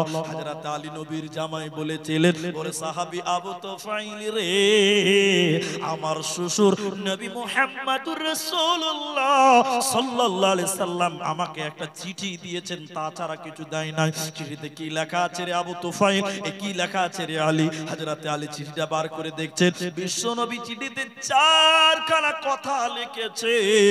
ওর ভিতরে একটা হলো, আলী রে বৃদ্ধ কিংবা বৃদ্ধা অবস্থায় যারা তার মা বাবাকে পেল তাদের সেবা যত্ন করলো না, বাড়ি থেকে বের করে দিল, বৃদ্ধাশ্রমে বের করে দিল, বৃদ্ধাশ্রমে রেখে এলো। এই ছেলে মেয়ের উপরে স্বয়ং আল্লাহ লানত করেছেন, গজব নাজিল করেছে। এই ছেলে মেয়েরা আল্লাহর জান্নাতে যাবে না, পাবি না, পাবি না। কি করলি তুই ভবে এসে, মায়া জালে গেলি ফেসে, আজরাইল এসে ধরবে কোসে, কে বাঁচাবে তোর প্রাণ? ওরে মুসলমান তোরা হারাস না ঈমান, ওরে মুসলমান তোরা হারাস না ঈমান। যদি করিস নামাজ রোজা থাকবে না তোর পাপের বুঝা, মরণকালে পাবি রে তুই জান্নাতি আদান। ওরে মুসলমান তোরা হারাস না ঈমান, ওরে মুসলমান তোরা হারাস না ঈমান। নম্বর 3, আল্লাহ তাবারাক ওয়া তাআলা আবার হারাম করছেন। দেখেন আল্লাহ বলছেন ওয়ালা তাকতুলু আওলাদাকুম মিন ইমলাক নাহনু নারযুকুকুম ওয়া ইয়াহুম। নবী মুহাম্মদ তুমি তোমার উম্মতদেরকে জানিয়ে দাও, আমার বান্দাদেরকে আমি আল্লাহ হারাম করলাম দরিদ্রর ভয়ে, খাবারের ভয়ে, রুজির ভয়ে তারা যেন নিজেদের সন্তানদেরকে হত্যা না করে, কারণ রুজির মালিক আমি আল্লাহ। সবাই বলুন রুজির মালিক কে বাবা? আল্লাহ। তা আল্লাহ বলছে রুজির ভয়ে সন্তান হত্যা করিয়ে না। এখন আপনাদের এই বক্তব্যটা আজকের জন্য সবচেয়ে ইম্পর্টেন্ট মনে করে নেবেন আপনি এটা। কারণ যারা বিয়ে করে ফেলেছেন, যারা বিয়ে করবেন, যাদের বিয়ে হয়ে গেছে, যারা বিয়ে বসবেন, নারী পুরুষ উভয়ের জন্য এই মাসলাটা ক্লিয়ার হওয়া দরকার আছে। রুজির ভয়ে সন্তান হত্যা করিও না। এখন বলুন আপনারা সন্তান হত্যা হচ্ছে কি হচ্ছে না? কথা বলুন। পেটের বাচ্চা নষ্ট করছে কি করছে না বলুন? খুব জরুরি মাসলা, ক্লিয়ার হয়ে যান। আল্লাহ বলছেন রুজির ভয়ে সন্তান হত্যা করো না, কারণ রুজির মালিক আমি আল্লাহ। বলুন রুজির ভয় কে? আল্লাহ। তাহলে আপনি যদি মনে করেন যে আমার বেটিকে আমি মানুষ করতে পারবো না, খিলাতে পারবো না, বিয়ে দিতে পারবো না, তার মানে আপনি তাকদীরকে অস্বীকার করেছেন। হ্যাঁ কিনা বলুন? বলুন। আপনি যদি এই চিন্তা করেন যে আমি আমার বেটির বিয়ে দিতে পারবো না, হত্যা করে দিলেন পেটের বাচ্চাকে, তার মানে আপনি তাকদীরকে অস্বীকার করেছেন। হ্যাঁ কিনা জুড়ে বলুন। আপনার রুজি যেটা লেখা আছে ওইটা আপনি খাবেন, তার আগে মরণ হবে না, ঠিক কিনা বলুন? আর আপনার ঘরে যে মেয়েটা জন্ম নিয়েছে ওর কপালে আল্লাহ যা রুজি লিখেছে ওইটা ও খাবে, তারপর মরণ হবে, তার আগে মরণ হবে না। তাহলে রুজির মালিক যেহেতু আল্লাহ, রুজির ভয়ে সন্তান হত্যা করা মহাপাপ। এবার দেখেন আমার দিকে তাকান, এদিকে তাকান। একটা হলো হত্যা করা, আর একটা হলো না নেওয়া। দুটি অনেক পার্থক্য আছে। খুব গুরুত্বপূর্ণ কথা বলছি যুবকেরা, তোমরা শোনো। একটা লোক কানা ল্যাংড়া, কামাই করতে পারে না, ও বিয়ে করেছে, ইচ্ছা করলে 10 সন্তানের বাপ হতে পারবে। পারবে কি পারবে না? কিন্তু মানুষ করতে পারবে? বলুন পারবে? পারবে না। তাহলে কি গরু ছাগলের মতন বাচ্চা জন্ম দিয়ে চলে যাবে, দিয়ে চলে যাবে, দিয়ে চলে যাবে নাকি? না, ইসলাম এ ব্যাপারে ব্যক্তিগত স্বাধীনতা প্রদান করেছে, ঠিক কিনা জুড়ে বলুন।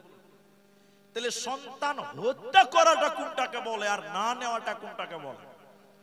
ওলামায়ে কেরাম এখানে আছেন, আপনারা সচেতন হন। এদিকে তাকান আমার দিকে ভাই, নড়চড় করিয়েন না, খুব নড়চড় হচ্ছে। এদিকে দেখেন, মায়ের পেটে যখন বাচ্চার 4 মাস হয়, ক মাস বললাম? 4 মাসের পর যদি মরা বাচ্চা জন্ম নেয়, তারও জানাজা পড়তে হবে। কথা বুঝতে পারছেন আপনারা? কারণ কেন বলুন তো? 4 মাস যখন বাচ্চার হয়ে যায় তখন বাচ্চার রূহ ফুঁকে দেওয়া হয় আপনার আমার মতন মানুষ। কথা বুঝতে পারছেন? ওই যে আপনার স্ত্রীকে নিয়ে গেছিলেন জঙ্গিপুর ডাক্তার দেখাতে, বহরমপুর গেছিলেন, পেটে বাচ্চা ছিল 5 মাস 6 মাসে। ডাক্তার কি বলছিল আপনার স্ত্রীকে মনে আছে আপনার? মনে নাই? এবার আমি বলছি, দেখেন। ডাক্তার পেট দেখে বলেছিল বাচ্চা নড়াচড়া করছে, বলে কি বলে না? নড়াচড়া করছে, তার মানে বুঝেন? তার মানে হলো বাচ্চাটা জীবিত মানুষ। হ্যাঁ কিনা বলুন? ওই বাচ্চা মরা হলেও তার জানাজা পড়তে হবে। এখন কোন মানুষের একটা মেয়ে হয়েছে, দুটো মেয়ে হয়েছে, 3 নম্বর পেটে আরেকটা বাচ্চা আছে। এবার রাতে 1টার সময় গল্প করছে স্বামী স্ত্রীতে, হাগো 2টি মেয়ে হয়েছে, পেটে একটা আছে, এটা যদি মেয়ে হয় তো কেমন হবে? বিয়ে দিতে পারবো না, মানুষ করতে পারবো না। পেটের বাচ্চার বয়স বর্তমান 5.5 মাস। এখন স্বামী স্ত্রী যুক্তি করে বলছে তাই তো, যদি বাচ্চা বিয়ে হয় তো কেমন হবে? এবার তারা স্বামী স্ত্রী বলছে চলো বহরমপুর যাই, কোনো একটা ক্লিনিকে যাব, নার্সিং হোম যাব, এই 5 মাস 5.5 মাসের বাচ্চাটাকে ওয়াশ করে বের করে দিবে। এখন দিচ্ছে কি দিচ্ছে না জোরে বলুন? দিচ্ছে। আল্লাহর নবী বললেন, মুফাসসিরিন একরাম বলছে, কেউ যদি 5 মাস 6 মাসের বাচ্চাকে, পেটের বাচ্চাটাকে ওয়াশ করে মেরে দেয়, ওয়াশ করে বের করে নাই, নষ্ট করে দেয়, এই বাবা মা জান্নাত তো দূরের কথা, জান্নাতের ঘ্রাণও আল্লাহ দিবে না। 4খানা বড় পাপ করেছে। আমি সবটি বলি না, একটা দুটা বলি। মানুষ হত্যা করা কবিরা গুনাহ, সেই পাপ বাপ মা করেছে, আল্লাহর কুদরতকে জবাই করে দিয়েছে, এজন্য তারা চিরকাল জাহান্নামে থাকতে হবে, এরা জান্নাত যাবে না, যাবে না। তাহলে বাচ্চা হত্যা করা যাবে না। এবার আপনি নেবেন না, তাহলে কি করতে হবে? বাচ্চা ছেলে আছে, বুঝে নেওয়ার চেষ্টা করবেন। আপনি যখন আপনার স্ত্রীর কাছে যাবেন, এমন পন্থা অবলম্বন করতে হবে যেটা করলে আপনার স্ত্রীর গর্ভে বাচ্চা আসবে না, বাচ্চা আসার আগে আপনাকে হুঁশিয়ার হয়ে যেতে হবে। ওই 5 মাসের বাচ্চা হত্যা করা যাবে না, যাবে না। এজন্য আল্লাহ তাবারক ওয়া তাআলা 3 নম্বর হারাম করলেন, ওয়ালা তাকতুলু আওলাদাকুম মিন ইমলাক। নবী তুমি বলে দাও দরিদ্রর ভয়ে, খাবারের ভয়ে সন্তান যেন তারা হত্যা না করে। রুজির মালিক আমি আল্লাহ, আমার নাম রাজ্জাক। আরেকবার সবাই বলেন রুজির মালিক কে ভাই? আল্লাহ। এবার একটা কথা আপনাদেরকে বলবো, এটা একটা তারিখ ঘটনা। এদিকে দেখেন, আমার দিকে তাকান। আজকে অনেকের দেখবেন মেয়ে যদি 2-3টে হয়ে যেতে মন নারাজ হয়, আপনাদেরকে হয় না? জি স্যার। কিন্তু আল্লাহ রাসূল মেয়েদের ব্যাপারে যত গুরুত্ব ফজিলত বর্ণনা করেছে ছেলেদের ব্যাপারে করেনি। জি, নবী বলছেন কারো যদি মেয়ে হয় 1টা 2টা জান্নাতে যাবে, মানুষ যদি ঠিকঠাক করতে পারে। কারো যদি 3টে মেয়ে হয় এই রকম জান্নাতে থাকবো। এটা আমি, এটা মেয়ের বাপ। সুবহানাল্লাহ। কি বাড়িতে যে বলবেন নাকি? মেয়ের বাপ আর আমি একসঙ্গে জান্নাত থাকবো, বলুন সুবহানাল্লাহ। পাশাপাশি জান্নাতে থাকবে রাসূলের সঙ্গে। তাহলে মেয়ে হলে আমরা নারাজ হই, কিন্তু মেয়ে হলে আল্লাহর নবী খুশি হতেন। কি হতেন? রাসূলের কয়টা বেটি? 4টা। বেটারা বেঁচে ছিল? বেঁচে ছিলেন না। তাহলে নবীজি খুশি হতেন। এবার আমি যে কথাটা বলছি এটা একটা ঘটনা তারিখ। মেয়ে হলো বাড়ির জন্য বরকত। সবাই বলুন বাড়ির জন্য কি বললাম? বরকত। প্রমাণ নেবেন? তাহলে দেখেন, আল্লাহ নবীর কাছে অনেক লোক বিপদ আপদে আসতেন, সাহায্যের জন্য আসতো না? আইনুল বারী সাহেব মারা গেছেন রাহিমাহুল্লাহ, তিনি একটা কথা লিখেছিলেন, একটা বিষয় লিখেছিলেন, ভিক করা মহাপাপ। ভিক করা কি মহাপাপ? ভালো কথা। তো ওতে একটা কথা তুলেছিলেন কি জানেন? এটা আবু দাউদ নাসের হাদিস আছে যে আল্লাহ নবীর কাছে একটা, আল্লাহ নবীর সামনে একটা লোক ভিক্ষা করছিলেন। এদিকে তাকান, খুব গুরুত্বপূর্ণ কথা। আল্লাহ নবী বলেন ভিক্ষা কেন করছো তুমি? বলে গরিব মানুষ, কিচ্ছু নাই বলে একটা চাদর আছে, আমি শর্টে বলছি। চাদরটা নিয়ে নবীজি মসজিদে দাঁড়িয়ে বলেন কে কত দাম দিবে বলো। কে বলছে 2 টাকা, কে বলছে 3 টাকা, কে বলছে 5 টাকা। বলছে দে 5 টাকা দে। 5 টাকার বিনিময়ে বিক্রি করে দিয়ে আল্লাহ নবী তাকে একটা কুড়োল কিনে দিলেন। কুড়োল বুঝেন আপনারা? কুড়োল কিনে দিয়ে বললেন তুমি লোকরি কাটো বিক্রি করো, তুমি আজ থেকে আর ভিক্ষা করবে না। সুবহানাল্লাহ বলুন। তা রাসূলের কাছে এরকম অনেক প্রবলেম সলভ হতো না? এবার মুদ্রা কথা, একটা লোক নবীর কাছে এসে বলছেন ইয়া রাসূলুল্লাহ, জীবনে কোনো উন্নতি নাই, গরিব গরিব গরিব গরিবই চলে গেলাম সারাটা জীবন। লোকেরা দিনে 3 বার খায়, আমি মাত্র 1 বার খাই, 2 বার খেতে পাই না। আমার বরকত হচ্ছে না কেন? আমার কামায় একটু বলুন। এদিকে দেখেন, আল্লাহর নবী বলছে তোমার বরকত নাই? বলে না। নবী বললেন তুমি বিয়ে করেছো? তুমি বিয়ে করেছো? লোকটা বলছে না আমি বিয়ে করিনি। আল্লাহ নবী বললেন এই জন্য তোমার বরকত হচ্ছে না, তুমি বিয়ে করো তোমার বরকত হবে। বরকত হবে তো? আর কথা বলে না হবে না? বিয়ে করলে বরকত হবে না? অনেক বরকত হবে। লোকটা বলছেন আল্লাহ নবী বিয়ে করলে বরকত হবে, আর এত দামি কাজটা আমি বাকি রেখেছি। হ্যাঁ, বিয়ে শাদীর ব্যাপার। লোকটা যে বাড়িতে বিয়ে করেছে, ও 1 বার খেতে 2 বার খেতে পারতো না। ওই খাবারটা ওর স্ত্রী খায়, ওর স্ত্রী 2 বার খায় না, ও 3 বারই না খেয়ে থাকে। আবার বলুন বরকত বাড়লো না কমলো? বলুন, কে বললো বাড়লো? না খেয়ে থাকা বরকত। কাল দিকে খায় না, সব চালটা হাঁকে দিয়ে দেন, আমি বাড়িতে চলে যাবো। না খেয়ে আছে তাও বলে বরকত। আজিব দুনিয়াতে রে বাবা, বরকত কমলো কি কমলো না? লোকটা না খেয়েছে 3 বার, ওর স্ত্রী 2 বার খায় না। ঘেনার ঘেনার মেয়ে ছেলে, বুঝতে পারছেন বাড়িতে কিরকম জ্বালাবে। বিয়ে করতে খেয়ে বলেছিল খেতে দিতে পারে না। লোকটা রেগে রেগে রেগে রেগে আল্লাহ রাসূলের কাছে এসে বলছে ইয়া রাসূলুল্লাহ, আল্লাহকে নবী, ই আল্লাহর নবী, আমার তো কোনো বরকত হলো না, আমি তো বিয়ে করলাম, আমি টোটাল খাইনি, আমার স্ত্রী 2 বার না খেয়ে আছে। আল্লাহর নবী বলেছে আপনি শাদী কিয়া? এই তুমি বিয়ে করেছো? জি না আমি বিয়ে করেছি। আল্লাহর নবী বলছে তুমি বিয়ে করার পরে বরকত হয়েছে? বলছে না, বরকতের চাকা উল্টো দিকে দৌড়ছে, বরকত নাই। আল্লাহ নবী চিন্তা ভাবনা করেছে বিয়ে করেছো তারপরে বরকত না, বরকত হওয়ার কথা। বলে না আল্লাহ নবী বরকত নাই, না খেয়ে আছে। আল্লাহ নবী চিন্তা ভাবনা করে করে করে করে বলছে তুমি আর একটা বিয়ে করো। করবে? ধরুন করো। পাগলা। আল্লাহ নবীকে বলছে আল্লাহ রাসূল মাফ করেন, ওই কাজে আমি না। এক বিয়ে করে বুঝেছি ও জিনিস কি খাতার না। ও দিল্লি কা লাড্ডু जो खाया वो पछताए, जो ना खाया वो भी पछताए। ওই কাজে আমি না। আল্লাহ নবী বলছে তুমি বিয়ে করো, তোমার বরকত হবে। হবে কি হবে না জোরে বলুন? হবে। লোকটা বলছে না আল্লাহ নবী বিয়ে শাদী করবো না, একটা বিয়ে করে না খেয়েছে আর ফির বিয়ে করতে বলছেন। আরে তুই বিয়ে কর না রে, তোর বরকত হবে, আমি আল্লাহর নবী তোকে বলছি। লোকটা বলছে যে ঠিক আছে, বিয়ে শাদীর ব্যাপার না করে কি আর পারে, আবার বিয়ে করলো। কটা বউ হলো? বাড়িতে টোটাল চাল নাই, খাবার নাই, ও বেচারা না খেতে পারে। দুই স্ত্রী ওকে ঘেনার ঘেনার ঘেনার ঘেনার করে বিয়ে করতে বলেছিল, তার কাছে যাও যাও, তার কাছে যাও। এই দুই স্ত্রী ওকে জ্বালিয়ে পুড়িয়ে বাড়ি থেকে বের করে দিয়েছে। ও কাঁদতে কাঁদতে চোখের পানি মুছতে মুছতে রেগে এবার আল্লাহর রাসূলের কাছে এসে বলছে, আয় আল্লাহ কে নবী, হে আল্লাহর নবী, আমার বাড়িতে কোনো উন্নতি হলো না, কোনো বরকত হলো না, কেন বলো? আল্লাহ নবী বলছে, দ্বিতীয় বিয়ে করেছে? বলে হ্যাঁ। বলে মামলা খারাপ, দুটো বিয়ে করেছে তারপরে বরকত হয়েছে না? বলছে না। আল্লাহ নবী চিন্তা ভাবনা অনেকক্ষণ করে বলছে, এই তুমি সত্য বিয়ে করেছো তো? হ্যাঁ আল্লাহ নবী, দুটো স্ত্রী আমাকে বাড়ি থেকে বের করে দিয়েছে, রাস্তার লোক হয়ে গেছে, এখন আপনি জিজ্ঞাসা করছেন বিয়ে করেছি কি করেনি? লোকটা রেগে গেছে। কিন্তু এবার আল্লাহ নবী চিন্তা ভাবনা করে বলছে, তুমি আর একটা বিয়ে করো। আসসালামু আলাইকুম। আর লাগবে না, হয়ে গেছে, বরকত আমাকে লাগবে না। আল্লাহ নবী বলছে, এই তুমি বিয়ে করো, তোমার বরকত হবে। সুবহানাল্লাহ বলুন। বলছেন না আল্লাহ, এই বিয়ে শাদী ঝামেলা থেকে বাদ, আর বিয়ে করবো না, দুটো বিয়ে করে বুঝে নিয়েছি কি বরকত হবে আমার, ও বরকত নাই। আল্লাহ নবী বলছে, তুমি বিয়ে করো, তুমি শাদী করো, তোমার বরকত হবে, আমি নবী বলছি। লোকটাকে যখন বারবার বারবার তো বলছে, তখন আল্লাহ রাসূল বলছে, লোকটা তখন বলছে, মরে যখন গেছি তো শালা বিয়ে করেই মরবো। আবার বিয়ে করেছে। কটা হলো? তিনটি।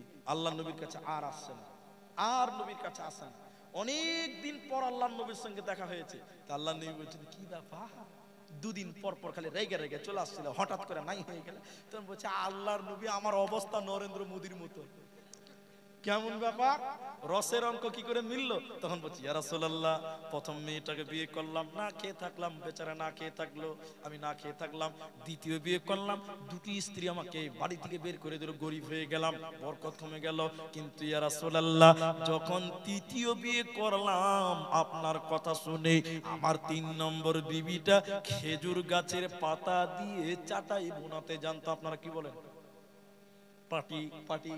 নবী গো, 3 নম্বর বিবিটা, ওই মেয়েটা খেজুর গাছের পাতা দিয়ে পাটি বোনাতে জানতো, চাটাই বোনাতে জানতো।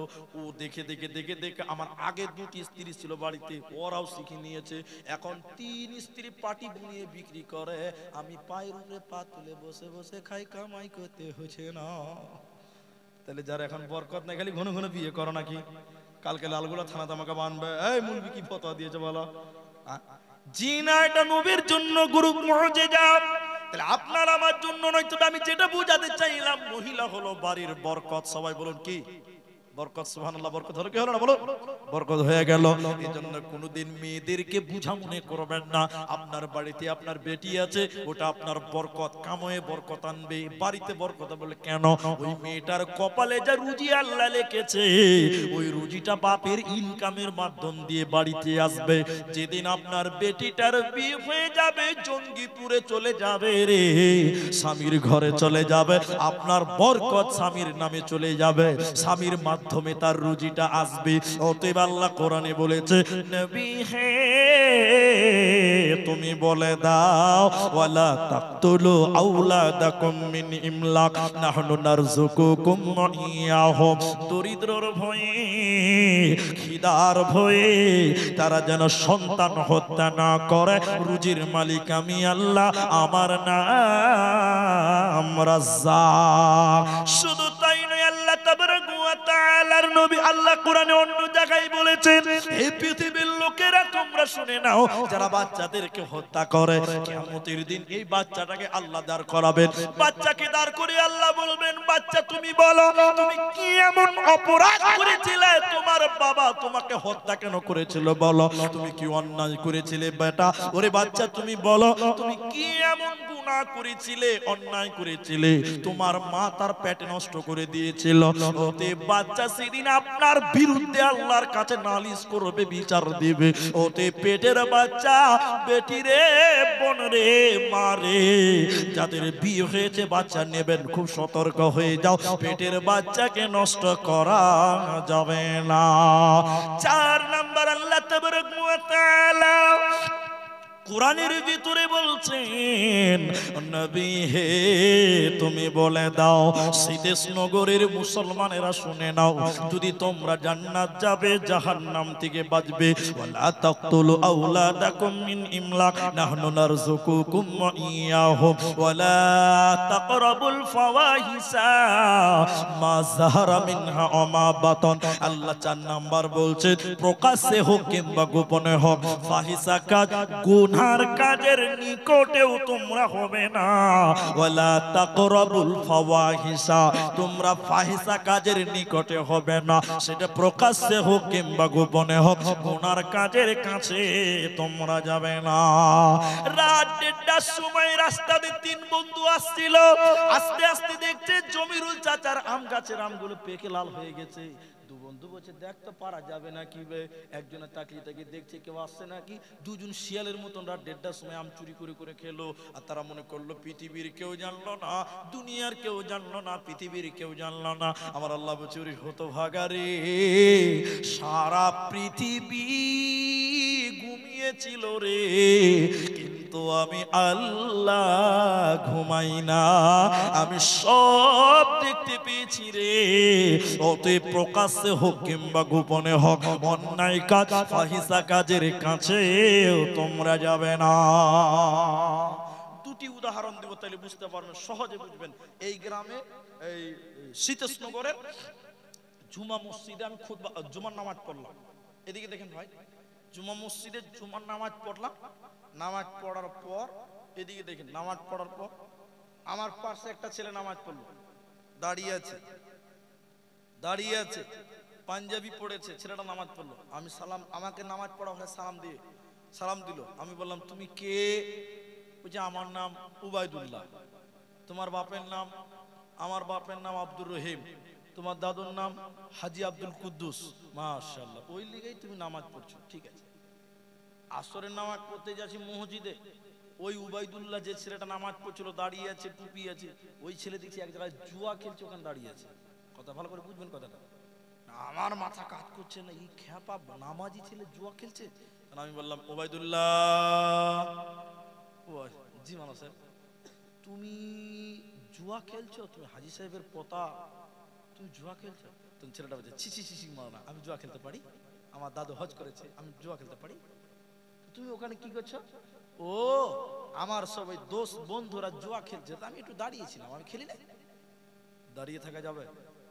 ধরুন আল্লাহ বলছে ওয়ালা তাকরাবুল ফাওয়াহিশা, ফাহিশা কাজের নিকটেও তুমি যাবে না। কথা বলতে পারলেন?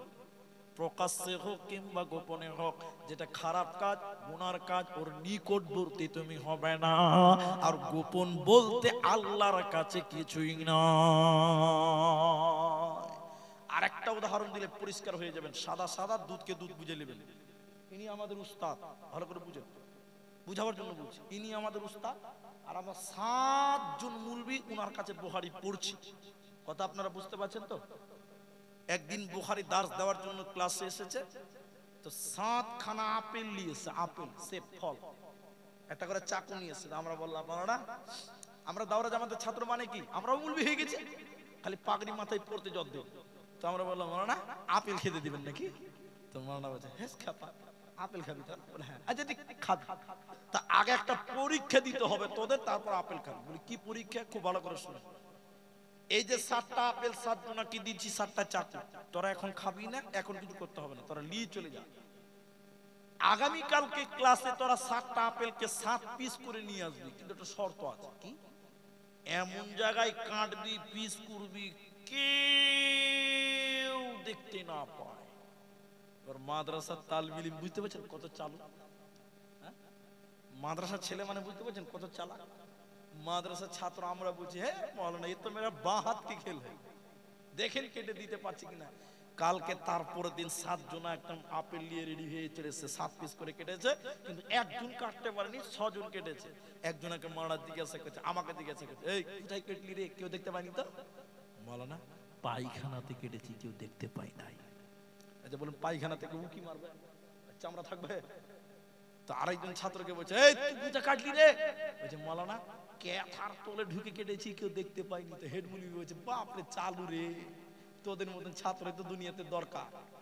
আরেকজনকে জিজ্ঞাসা করে তুই কোথায় কাটলি? বলে পুকুরে ডুব দিয়ে পানির তলে কেটেছি, কেউ দেখতে পাই নাই।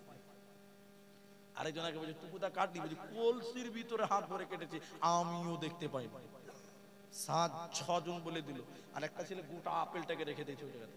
হেড মারা তখন বলছে এই এই এই কাটিস নি কি বাবা? হ্যাঁ আল্লাহ কাটতে পারেনি। ছজন কাটলো তুই কাটতে পারলি না, গাধা মাথা মোটা বেকার কোথাকার, তোর বুদ্ধি কেন নাই, তুই কাটতে পারলি না সবাই কাটলো। তার হেড মারা বলছে তুই কাটতে পারলি না কেন, কে দেখছিল তুই বল। তখন ছেলেটা বলছে মাওলানা যে কাটতে পারেনি, আমি বাথরুমে গেলাম, যখন চাকুটা নিয়ে আপেলে বিসমিল্লাহ বলতে যাব দেখছে কাটতে পারলাম না। আবার পুকুরে গেলাম গা ধুতে, বিসমিল্লাহ বলে পানির তলে যেই মারবো টান, সঙ্গে সঙ্গে দেখছি কাটতে পারলাম না।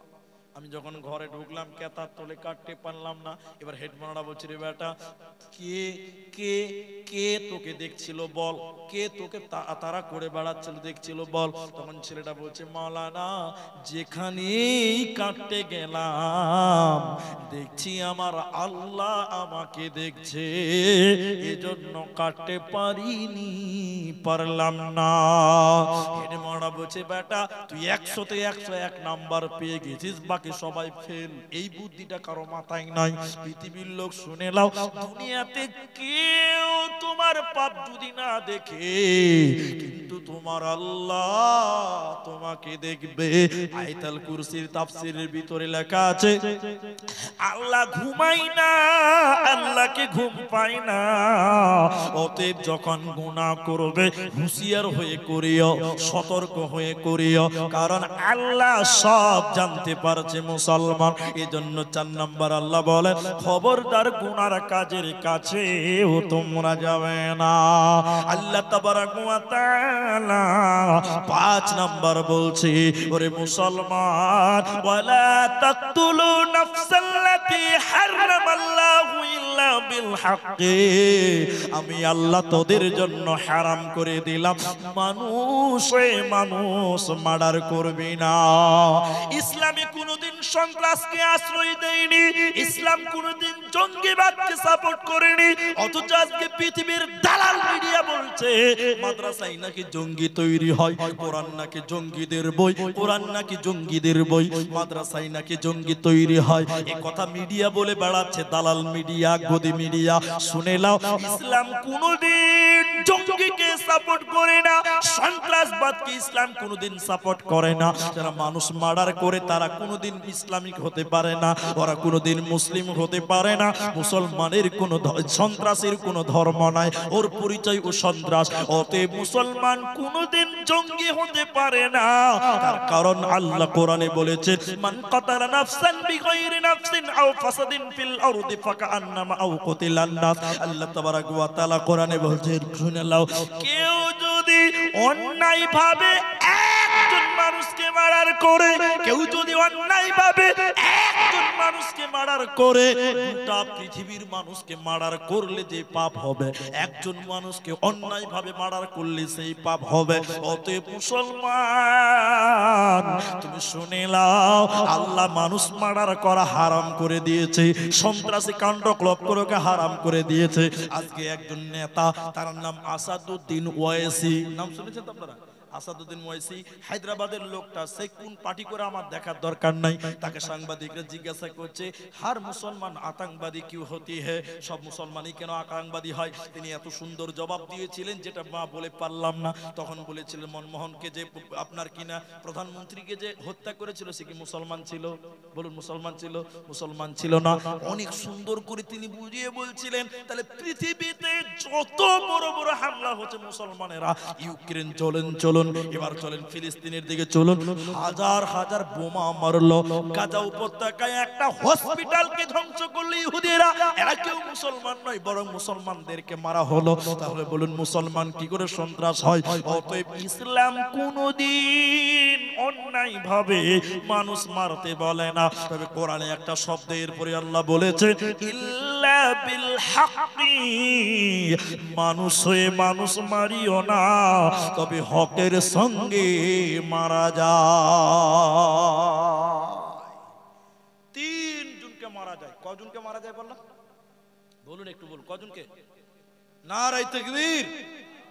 3 জনকে মারা যাবে। তবে তার আগে আরেকটা শব্দ বলে দিচ্ছি, এই গন্ডগোল করবেন না। এই দেশে কিছু মিডিয়া বের হয়েছে পশ্চিমবঙ্গে, এই মিডিয়াওয়ালারা সাথে বের লাগিয়ে দিচ্ছে, বক্তাদেরকে জেলে যাওয়ার মতন অবস্থা করে দিচ্ছে। এই মিডিয়া থেকে বাঁচতে হচ্ছে মনে হচ্ছে। মনে হয়েছে যে মিডিয়াকে নট অ্যালাউ করতে হবে, কারণ উপায় নাই। সেদিন বলে দিয়েছে, থাম্বেল লাগিয়ে দিয়েছে, আব্দুর রহমান বলেছে 3 জনকে হত্যা করা। আমি বলেছি ওটা কথা, ইসলাম বলেছে 3 জনকে মারার করা যায়, তবে একটা কিন্তু আছে, কি জানেন? ইসলামিক রাষ্ট্র হতে হবে। কি হতে হবে বলুন, আপনারা বলুন, এটা কি ইসলামিক রাষ্ট্র?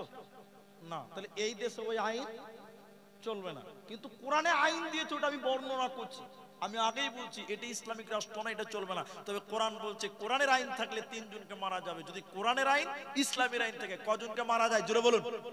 3 জনকে। এক, ইসলাম থেকে বেরিয়ে গেছে, মুরতাদ হয়ে গেছে, কোরআনের বিরুদ্ধে উল্টো পাল্টা বলছে, ইসলামিক রাষ্ট্র হলে পুলিশ তাকে অ্যারেস্ট করবে, ফাঁসিতে ঝুলাবে। ফাঁসির মঞ্চে গিয়েও যদি বলে যে আমার ভুল হয়েছে, তাকে মাফ করে দিতে হবে। অন্যথায় কোরআনকে নিয়ে গালি দিলে, মুরতাদ হয়ে কোরআনকে গালি দিচ্ছে, ইসলামকে গালি দিচ্ছে, ইসলামিক রাষ্ট্র হলে তাকে ফাঁসিতে ঝুলাতে বলুন পারে। একজন হলো। দুই, বিবাহিত ছেলে মেয়ে যদি জেনা করে, মানে বিয়ে হয়েছে ছেলেটার, মেয়েটারও বিয়ে হয়ে গেছে, বিবাহিত ছেলে মেয়ে যদি জেনা করে, তাহলে বুক কোমর পর্যন্ত পুঁতে দিয়ে ইট পাথর ঢেল চালিয়ে চালিয়ে চালিয়ে চালিয়ে তাকে রাজম করা যাবে, মারা যাবে। যদি ইসলামিক রাষ্ট্র হয়, কি থাকতে হবে? ইসলামিক রাষ্ট্র হতে হবে। ভুল বুঝিয়েন না, কালকে বিবাহিত ছেলেরা জেনা করবে, তা মেরে দেন, তাহলে আপনার উপরে ফাঁসি হবে, হবে না? হবে। অত বিচার করবে আইন, আপনি আইন হাতে তুলে নেবেন না। তিন, তিন, তিন কথাটা শুনেলেন। আমি আব্দুর রহমান এই গ্রামে এলাম, গ্রামটার নাম এই সীতেশনগর এলাম। 3টে ছেলে আমার উপরে খুব রেগে আছে, বলছে আজকে একা পেয়েছে, ওকে বটি বটি করে কাটো। রাস্তার ধারে লুকিয়েছে, আমার গাড়ি যেই গেছে ধরে হাত পা বেঁধে বেধরক মেরে, একদম মেরে মেরে মেরেই ফেলে দিল। আমাকে বুঝাবার জন্য বলছি, ফের রাস্তাতে আটকায়েন না, গাড়ি মুশকিল হয়ে যাবে তখন, তো ফর্মুলা শিখিয়েন না। তো এবার আমাকে মেরেই ফেলে দিল মনে করলেন। এবার আমার বাপ বলছে আমার বেটাকে কেন মারলো, আমার বিবি বলছে আমার স্বামীকে কেন মারলো, আমার বেটা বলছে আমার বাপকে কেন মারলো, আমার ভাই বলছে আমার দাদাকে কেন মারলো। এই কেন কেন কেন কেন, বাংলাতে বলে প্রতিশোধ, উর্দুতে বলে বদলা, হিন্দিতে বলে বদলা, কোরআনের ভাষায় বলা হয়েছে কিসাস। হত্যার বদলে হত্যা করা যায় যদি ইসলামিক রাষ্ট্র। কথা বুঝতে পারছেন? থাম্বেল উল্টা হবে না তো? খুব সতর্ক থাকবেন, খুব সচেতন থাকেন। তাহলে 3 জনকে মারা যায়, এই 3 জন ছাড়া কাউকে মারা যাবে না। তাহলে কয়টা হলো আপনারা জোরে বলুন? টোটাল কয়টা হলো? 5টা হলো। কটা হলো? 1, শিরিক করবে না। 2, মা বাপের সঙ্গে ভালো ব্যবহার করো। 3 নম্বর আল্লাহ বলছেন কি করবে? সন্তান হত্যা করিও না। 4 নম্বর বলছে অন্যায় কাজের কাছে যেও না। 5 নম্বর মানুষ হয়ে মানুষ মার্ডার করিও না। এবার আরো 5টা আছে, আপনারা বসবেন না ছেড়ে দেব জোরে বলুন? ছেড়ে দেব? আর 5টা আছে, ছোট্ট করে বলছি, তাহলে একটু ধৈর্য ধরেন, বহুত রাত হয়ে গেছে। আল্লাহ তাবারাক ওয়া তাআলা কোরআনের ভিতরে বলছেন, শুনে নাও, লা তাকরাবু মালাল ইয়াতীম। হে মুসলমান, এতিমের মাল ভক্ষণ করো না, এতিমের মাল ভক্ষণ করিও না। ওয়ালা তাকরাবু মালাল ইয়াতীম, এতিমের মালের উপরে লোভ করিও না, লালচ করিও না। এতিমের মালের কাছে তুমি লোভবান হয়ে যেও না, কারণ আমি আল্লাহ হারাম করে দিলাম। আপনারা বলুন, যাকাত, যাকাত বড় লোক খেতে পাবে? জোরে বলুন, পারবে না। ভাই বুঝতে পারছি যে আপনাদের বিরক্ত লাগছে, আর আধা ঘন্টা টাইম বসেন, আধা ঘন্টা। ওই যে লোকগুলো উঠে যাচ্ছে, ওই জন্য বলছি, ওরা বাইরে গেছে না। আপনারা ভাই আধা ঘন্টা টাইম বসবেন ইনশাল্লাহ বলুন, সবাই বলুন ইনশাল্লাহ। মা বোনেরা আছে ভাই? আছে না? শোনেন ভাই, আপনারা বসেন, আপনারা চলে যাবেন, আমিও চলে যাব, হয়তো আর কোনোদিন নাও আসতে পারে, আল্লাহ নসিবে রাখে। একদিন এসেছি একটু বিরক্ত করিলি আপনাদেরকে, জি বিরক্ত হয়েন না। আল্লাহ রাসূল শোনেন, আল্লাহ বলেন যেটা বলছিলাম, যাকাত, যাকাত কি বড় লোক খেতে পাবে? এখন আপনাদের দিকে আছে কিনা আমি জানি না, আমাদের দেশে আছে ভাই, বড় লোক অনেক আছে। দেখবেন রমজান মাসে কাপড় বিলি করে, আপনাদের করে?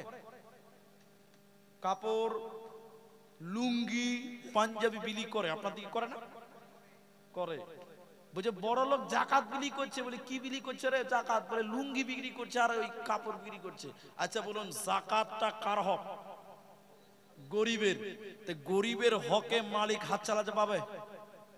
টাকাই দিতে হবে। সে লুঙ্গি কিনবে না কাপড় কিনবে তার ব্যক্তিগত ব্যাপার। তাহলে গরিবের মালে যেটা যাকাত ওটা গরিবের মাল, ওতে আপনার মাহাতবুরি খাটবে না। কথা ভালো করে ক্লিয়ার হন। আল্লাহ তাবারাক ওয়া তাআলা 6 নম্বর বলেন ওয়ালা তাকরাবু মালাল ইয়াতীম, এতিমের মাল ভক্ষণ করিও না। যাকাত এতিমরা খাবে, গরিবেরা খাবে, নিম্ন শ্রেণী মানুষেরা খাবে। তোমরা তাদের যাকাত সম্পূর্ণ বুঝিয়ে দাও, টাকা দিয়ে দাও। লুঙ্গি কিনবে কাপড় কিনবে তার ব্যক্তিগত ব্যাপার, ওই জায়গায় তুমি নিজের ক্ষমতা তুমি প্রয়োগ করিও না। যাকাতের মালটা গরিবের মাল, যারা যাকাত দিল না ওরা গরিবের মাল খেয়ে নিল, যারা যাকাত বের করলো না ওরা গরিবের মালকে ভক্ষণ করলো। এজন্য আল্লাহ বলছেন শুনে নাও ওয়ালা তাকরাবু মালাল ইয়াতীম, এতিমের মাল ভক্ষণ করো না। এরপরে আল্লাহ 7 নাম্বার বলছেন মালাল ইয়াতীম ইল্লা বিল্লাতি হিয়া আহসান হাত্তা ইয়াবলুগা আশুদ্দাহু ওয়া আউফুল কাইলা ওয়াল মিজানা। আল্লাহ তাবারাক ওয়া তাআলা 7 নম্বর বলছে মিজানে কম দিবে না, ওজনে কম দিবে না, পাল্লাতে কম দিবে না। আল্লাহ বলছেন ওই ব্যবসায়ীরা ধ্বংস হোক যারা নেওয়ার বেলায় বেশি নাই, দেওয়ার বেলায় কম দেয়, নেওয়ার বেলায় বেশি নাই, দেওয়ার বেলায় কম দেয়। আল্লাহ কোরআনে বলছেন ওরা ধ্বংস হবে, ওদের ব্যবসা ধ্বংস হবে।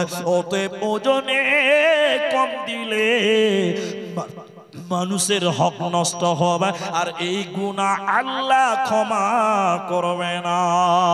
একটা লোক গরুর মাংস বিক্রি করে প্রতি কেজি মাংসতে 100 গ্রাম করে মাংস কম দেয়।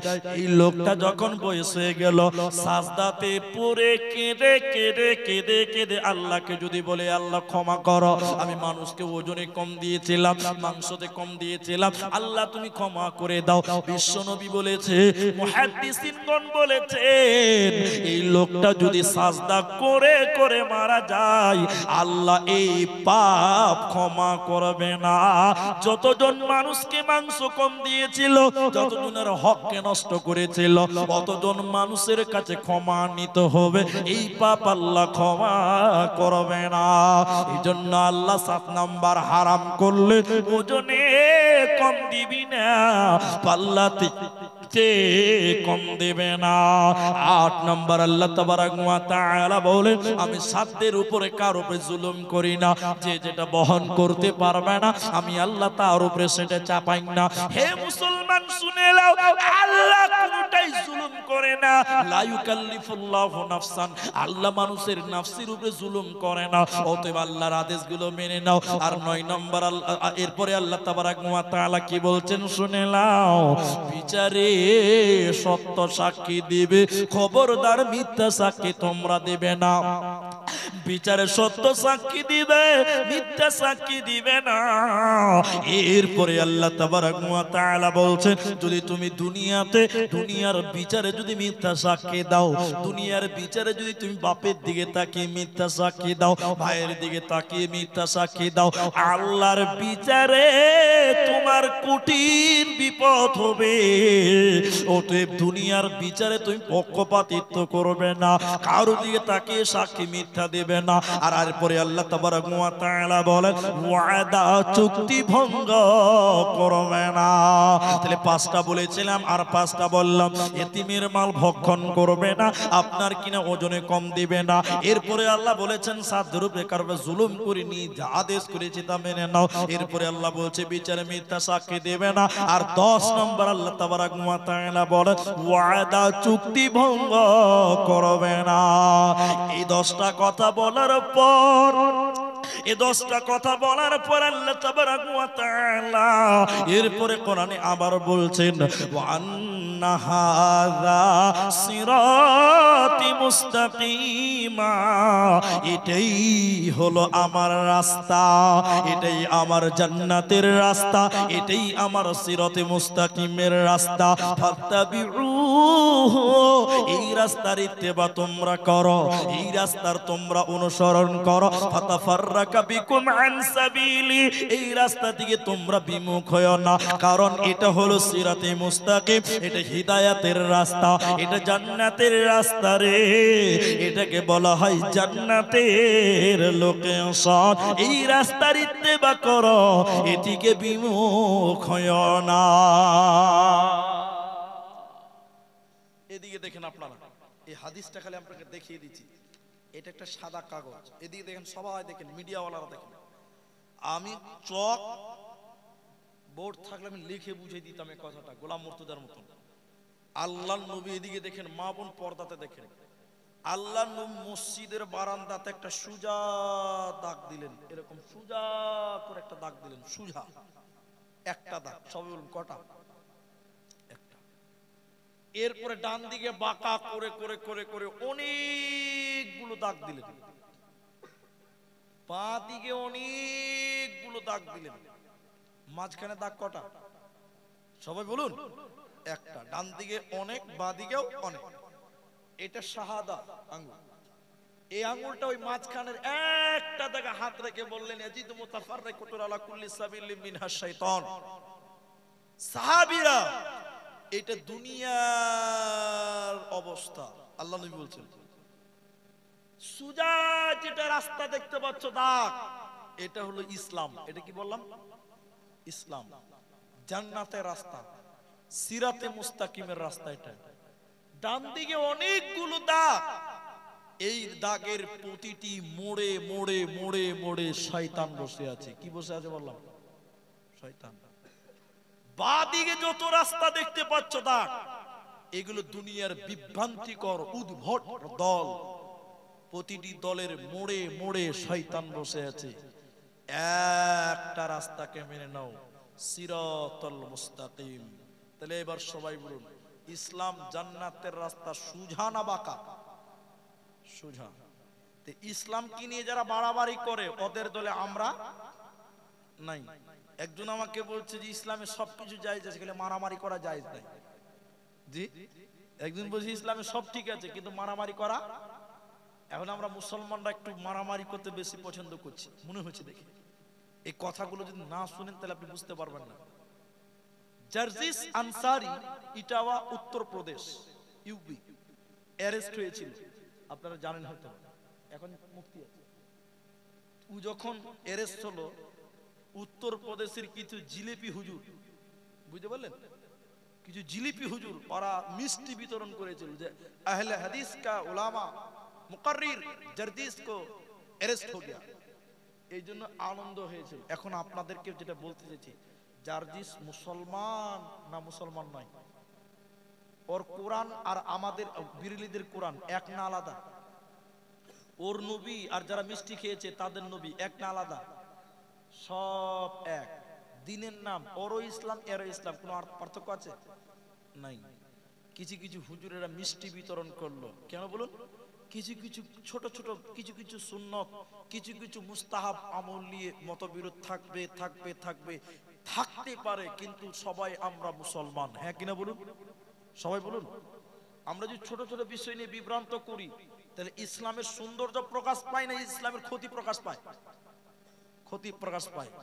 যে যে মাসলাকের হোক না কেন, আমরা সবাই মুসলমান। কালেমা লা ইলাহা সবার এক না নাই? কথা বলুন, এক। তাহলে এগুলো নিয়ে মারামারি করবেন না, এগুলো নিয়ে বিভ্রান্তি করবেন না। ওই যে সেদিন বলেছিলাম, আপনাদের মনে আছে, গত বছর বলেছিলাম মনে হচ্ছে, একটা লোক, দুই গ্রুপের লোক রাস্তায় দাঁড়িয়ে আছে, এরকম রাস্তাতে লাঠি দিয়ে, মোটা মোটা লাঠি দিয়ে আছে। এটা উদাহরণ দিয়েছিলাম। কিছু লোক আমিন জোরে বলে, আর কিছু লোক আমিন আস্তে বলে।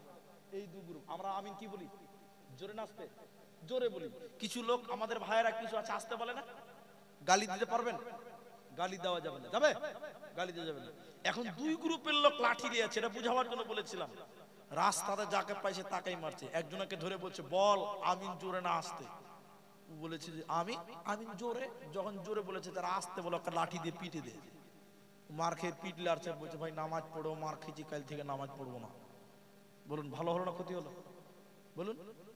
আরেকটা লোককে ধরেছে, যারা আমরা জোরে আমিন বলি, তারা ধরেছে, বলছে বল আমিন জোরে না আসতে। ও তখন মনে মনে বলছে, ও তো জোরে বলে মার খেয়েছে, আমি আবার জোরে বলবো?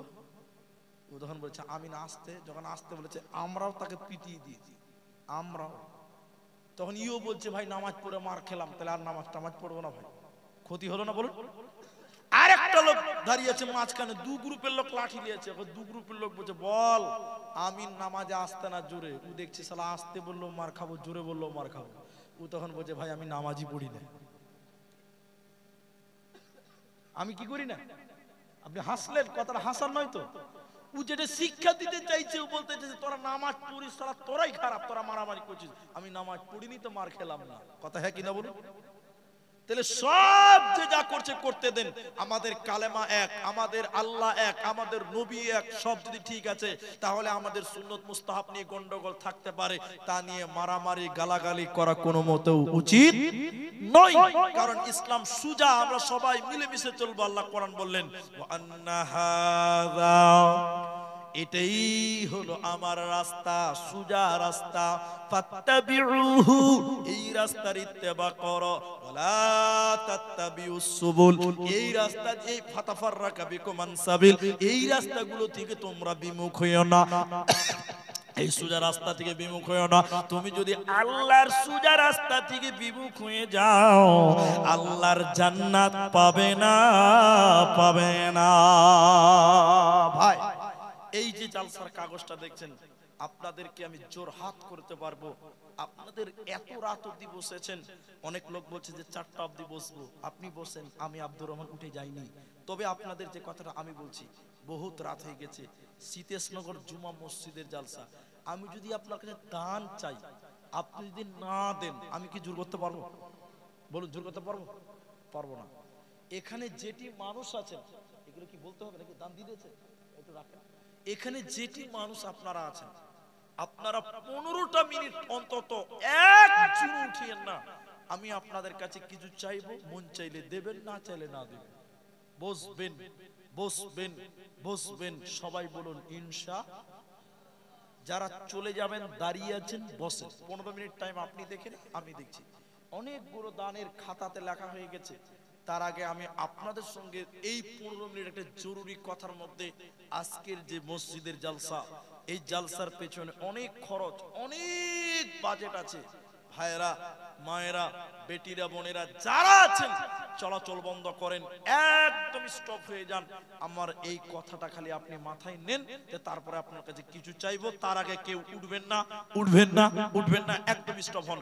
হাজার পেশাব লাগলে উঠিয়েন না, মাত্র 15 মিনিট, কাপড় নষ্ট হবে না। জি বসুন।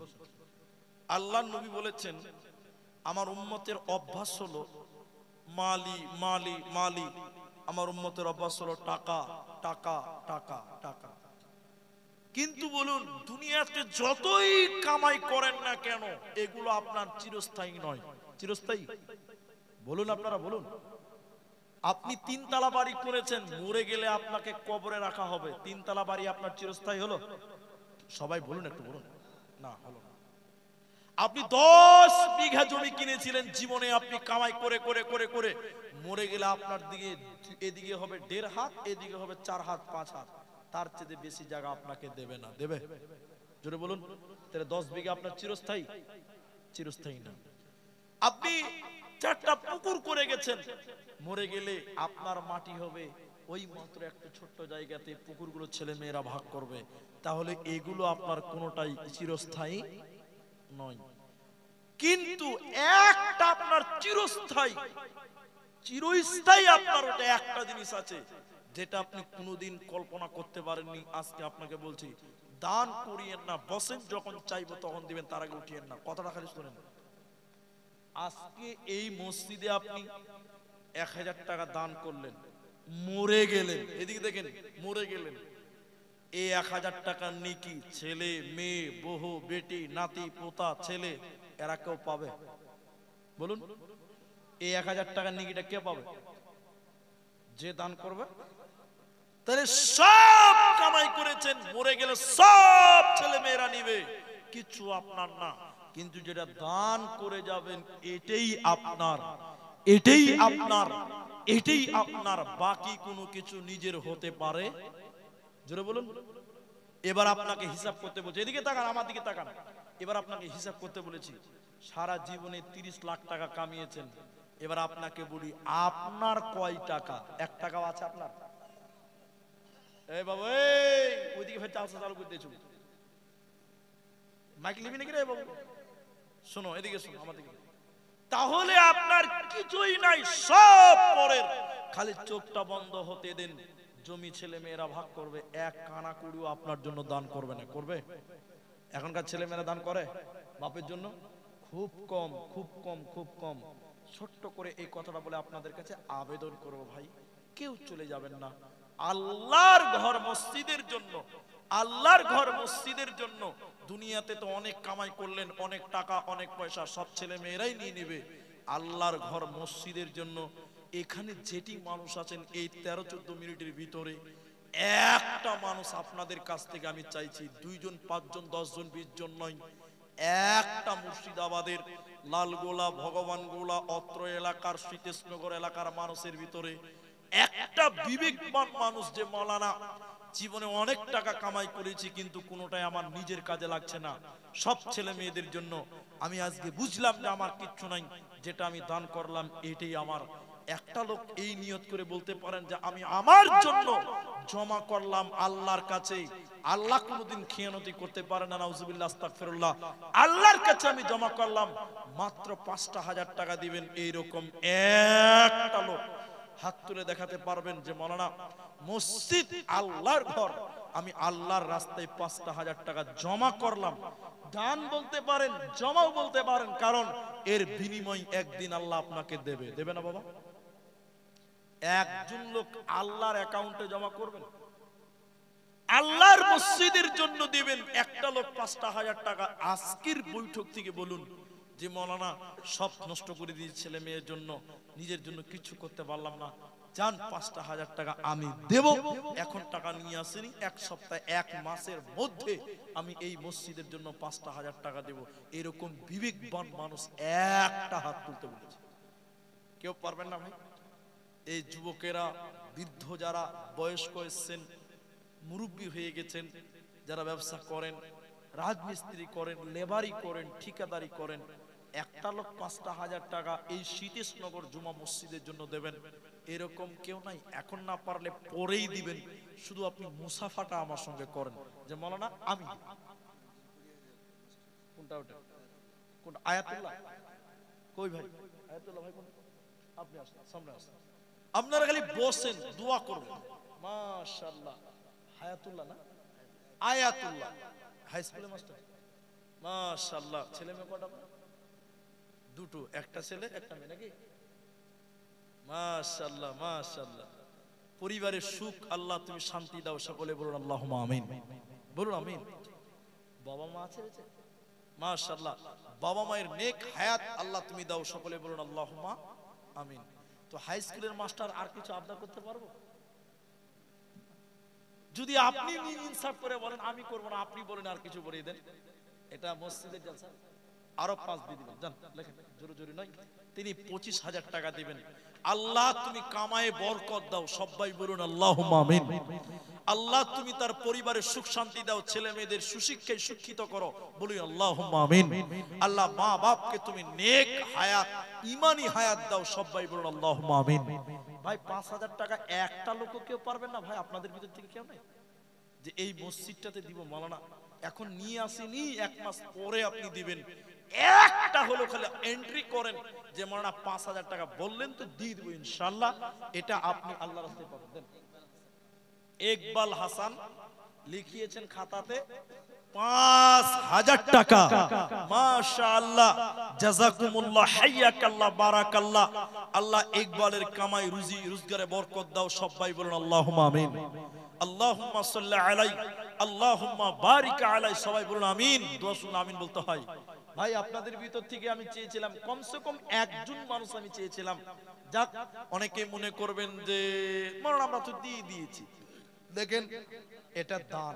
আবুল কালাম 5,000, 30,000 টাকা আবুল কালাম। মাশাআল্লাহ, আমাদের রাষ্ট্রপতির নাম কি ছিল গো? এবিজি আবুল কালাম। কই আবুল কালাম কোনটা? নাই, চলে গেছে। উনি মাস্টার নাকি? আচ্ছা, উনি ব্যবসা হয়তো করেন। তিনি আবুল কালাম ভাই 30,000 টাকা। আল্লাহ তুমি তার কামায়ে বরকত দাও, বলুন আল্লাহুম্মা আমিন। আল্লাহুম্মা সাল্লি আলাই, আল্লাহুম্মা বারিক আলাই। ভাই আপনারা মায়েরা যারা আছেন একটা লোকের কাছে আমি 5,000 টাকা চেয়েছিলাম।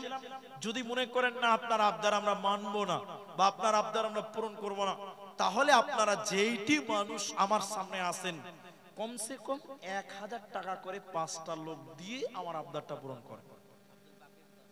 আব্দুল বাকির 10,000 টাকা।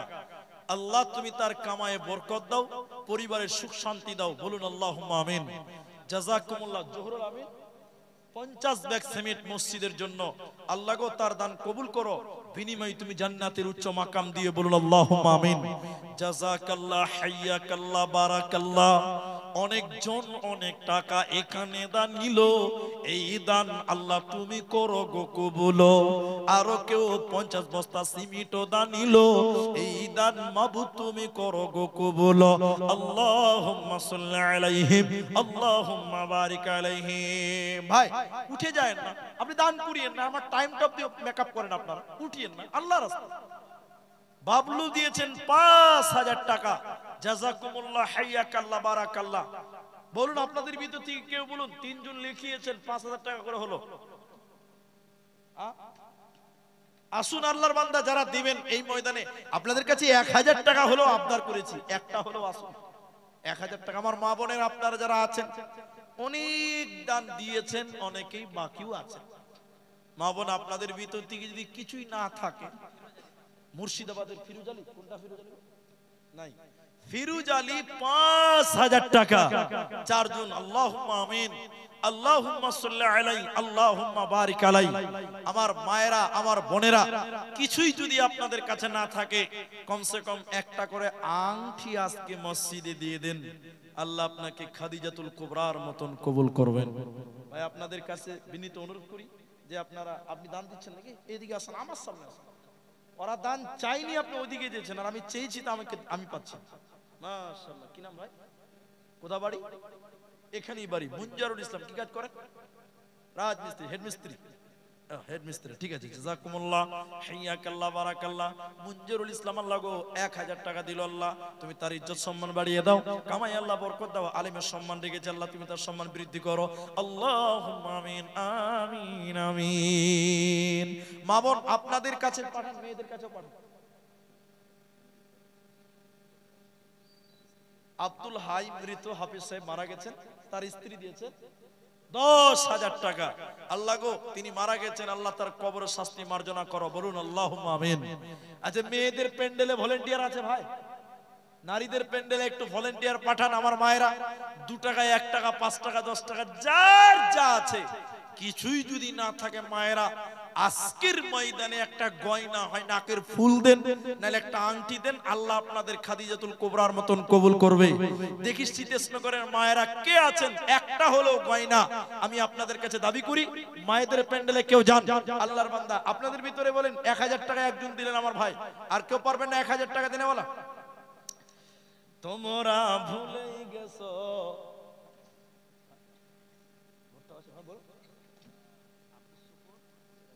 সিরাজুল ইসলাম 1,000 টাকা। জাযাকুমুল্লাহ, হাইয়াকাল্লাহ। আব্দুস শুকুর 3 কুইন্টাল ভুট্টা, তার ছেলে 2 কুইন্টাল, 5 কুইন্টাল বাপ বেটা মিলে। জাযাকুমুল্লাহ, হাইয়াকাল্লাহ, বারাকাল্লাহ। আল্লাহুম্মা আমিন, আল্লাহুম্মা সাল্লি আলাই, আল্লাহুম্মা বারিক আলাই। তোর গুনাহ দিন ফুরাইয়া যাবে, জহিবনে লাগবে ভাটি, ওহি যে দেখো ডাকিতেছে তোমায় কবরের মাটি। মায়েদের কাছ থেকে 45,000 টাকা দান এসেছে। আল্লাহুম্মা সাল্লি আলাইহিম, আল্লাহুম্মা বারিক আলাইহিম, আল্লাহুম্মা সাল্লি আলাইহিন্না, আল্লাহুম্মা বারিক আলাইহিন্না। মিলিয়া ঝুলিয়া দেখো কত দান দিল, এই দান আল্লাহ তুমি করো গো কবুল। আমিন, আমিন, আমিন। শেষ জামানা ও মুমিনা, কথাটা তোর নয় মিছে, আখির জামানা এসেছে। দেন দাদু। মাশাআল্লাহ। কি নাম ভাই? কি কাজ করেন? জাহিদুল শেখ। আল্লাহ 1,000 টাকা। আমার নানা, নানা কি নাম? ইসমাইল শেখ নানা বয়স হয়ে গেছে, 1000 টাকা দিয়েছেন। জাযাকুমুল্লাহ, হাইয়াকাল্লাহ, বারাকাল্লাহ, আল্লাহুম্মা আমিন, আল্লাহুম্মা সাল্লি আলাই, আল্লাহুম্মা বারিক আলাই, আমিন আমিন আমিন। এমন মরণ আল্লাহ তুমি কাউকে দিও না, যে মরণ হওয়ার আগে চিকিৎসা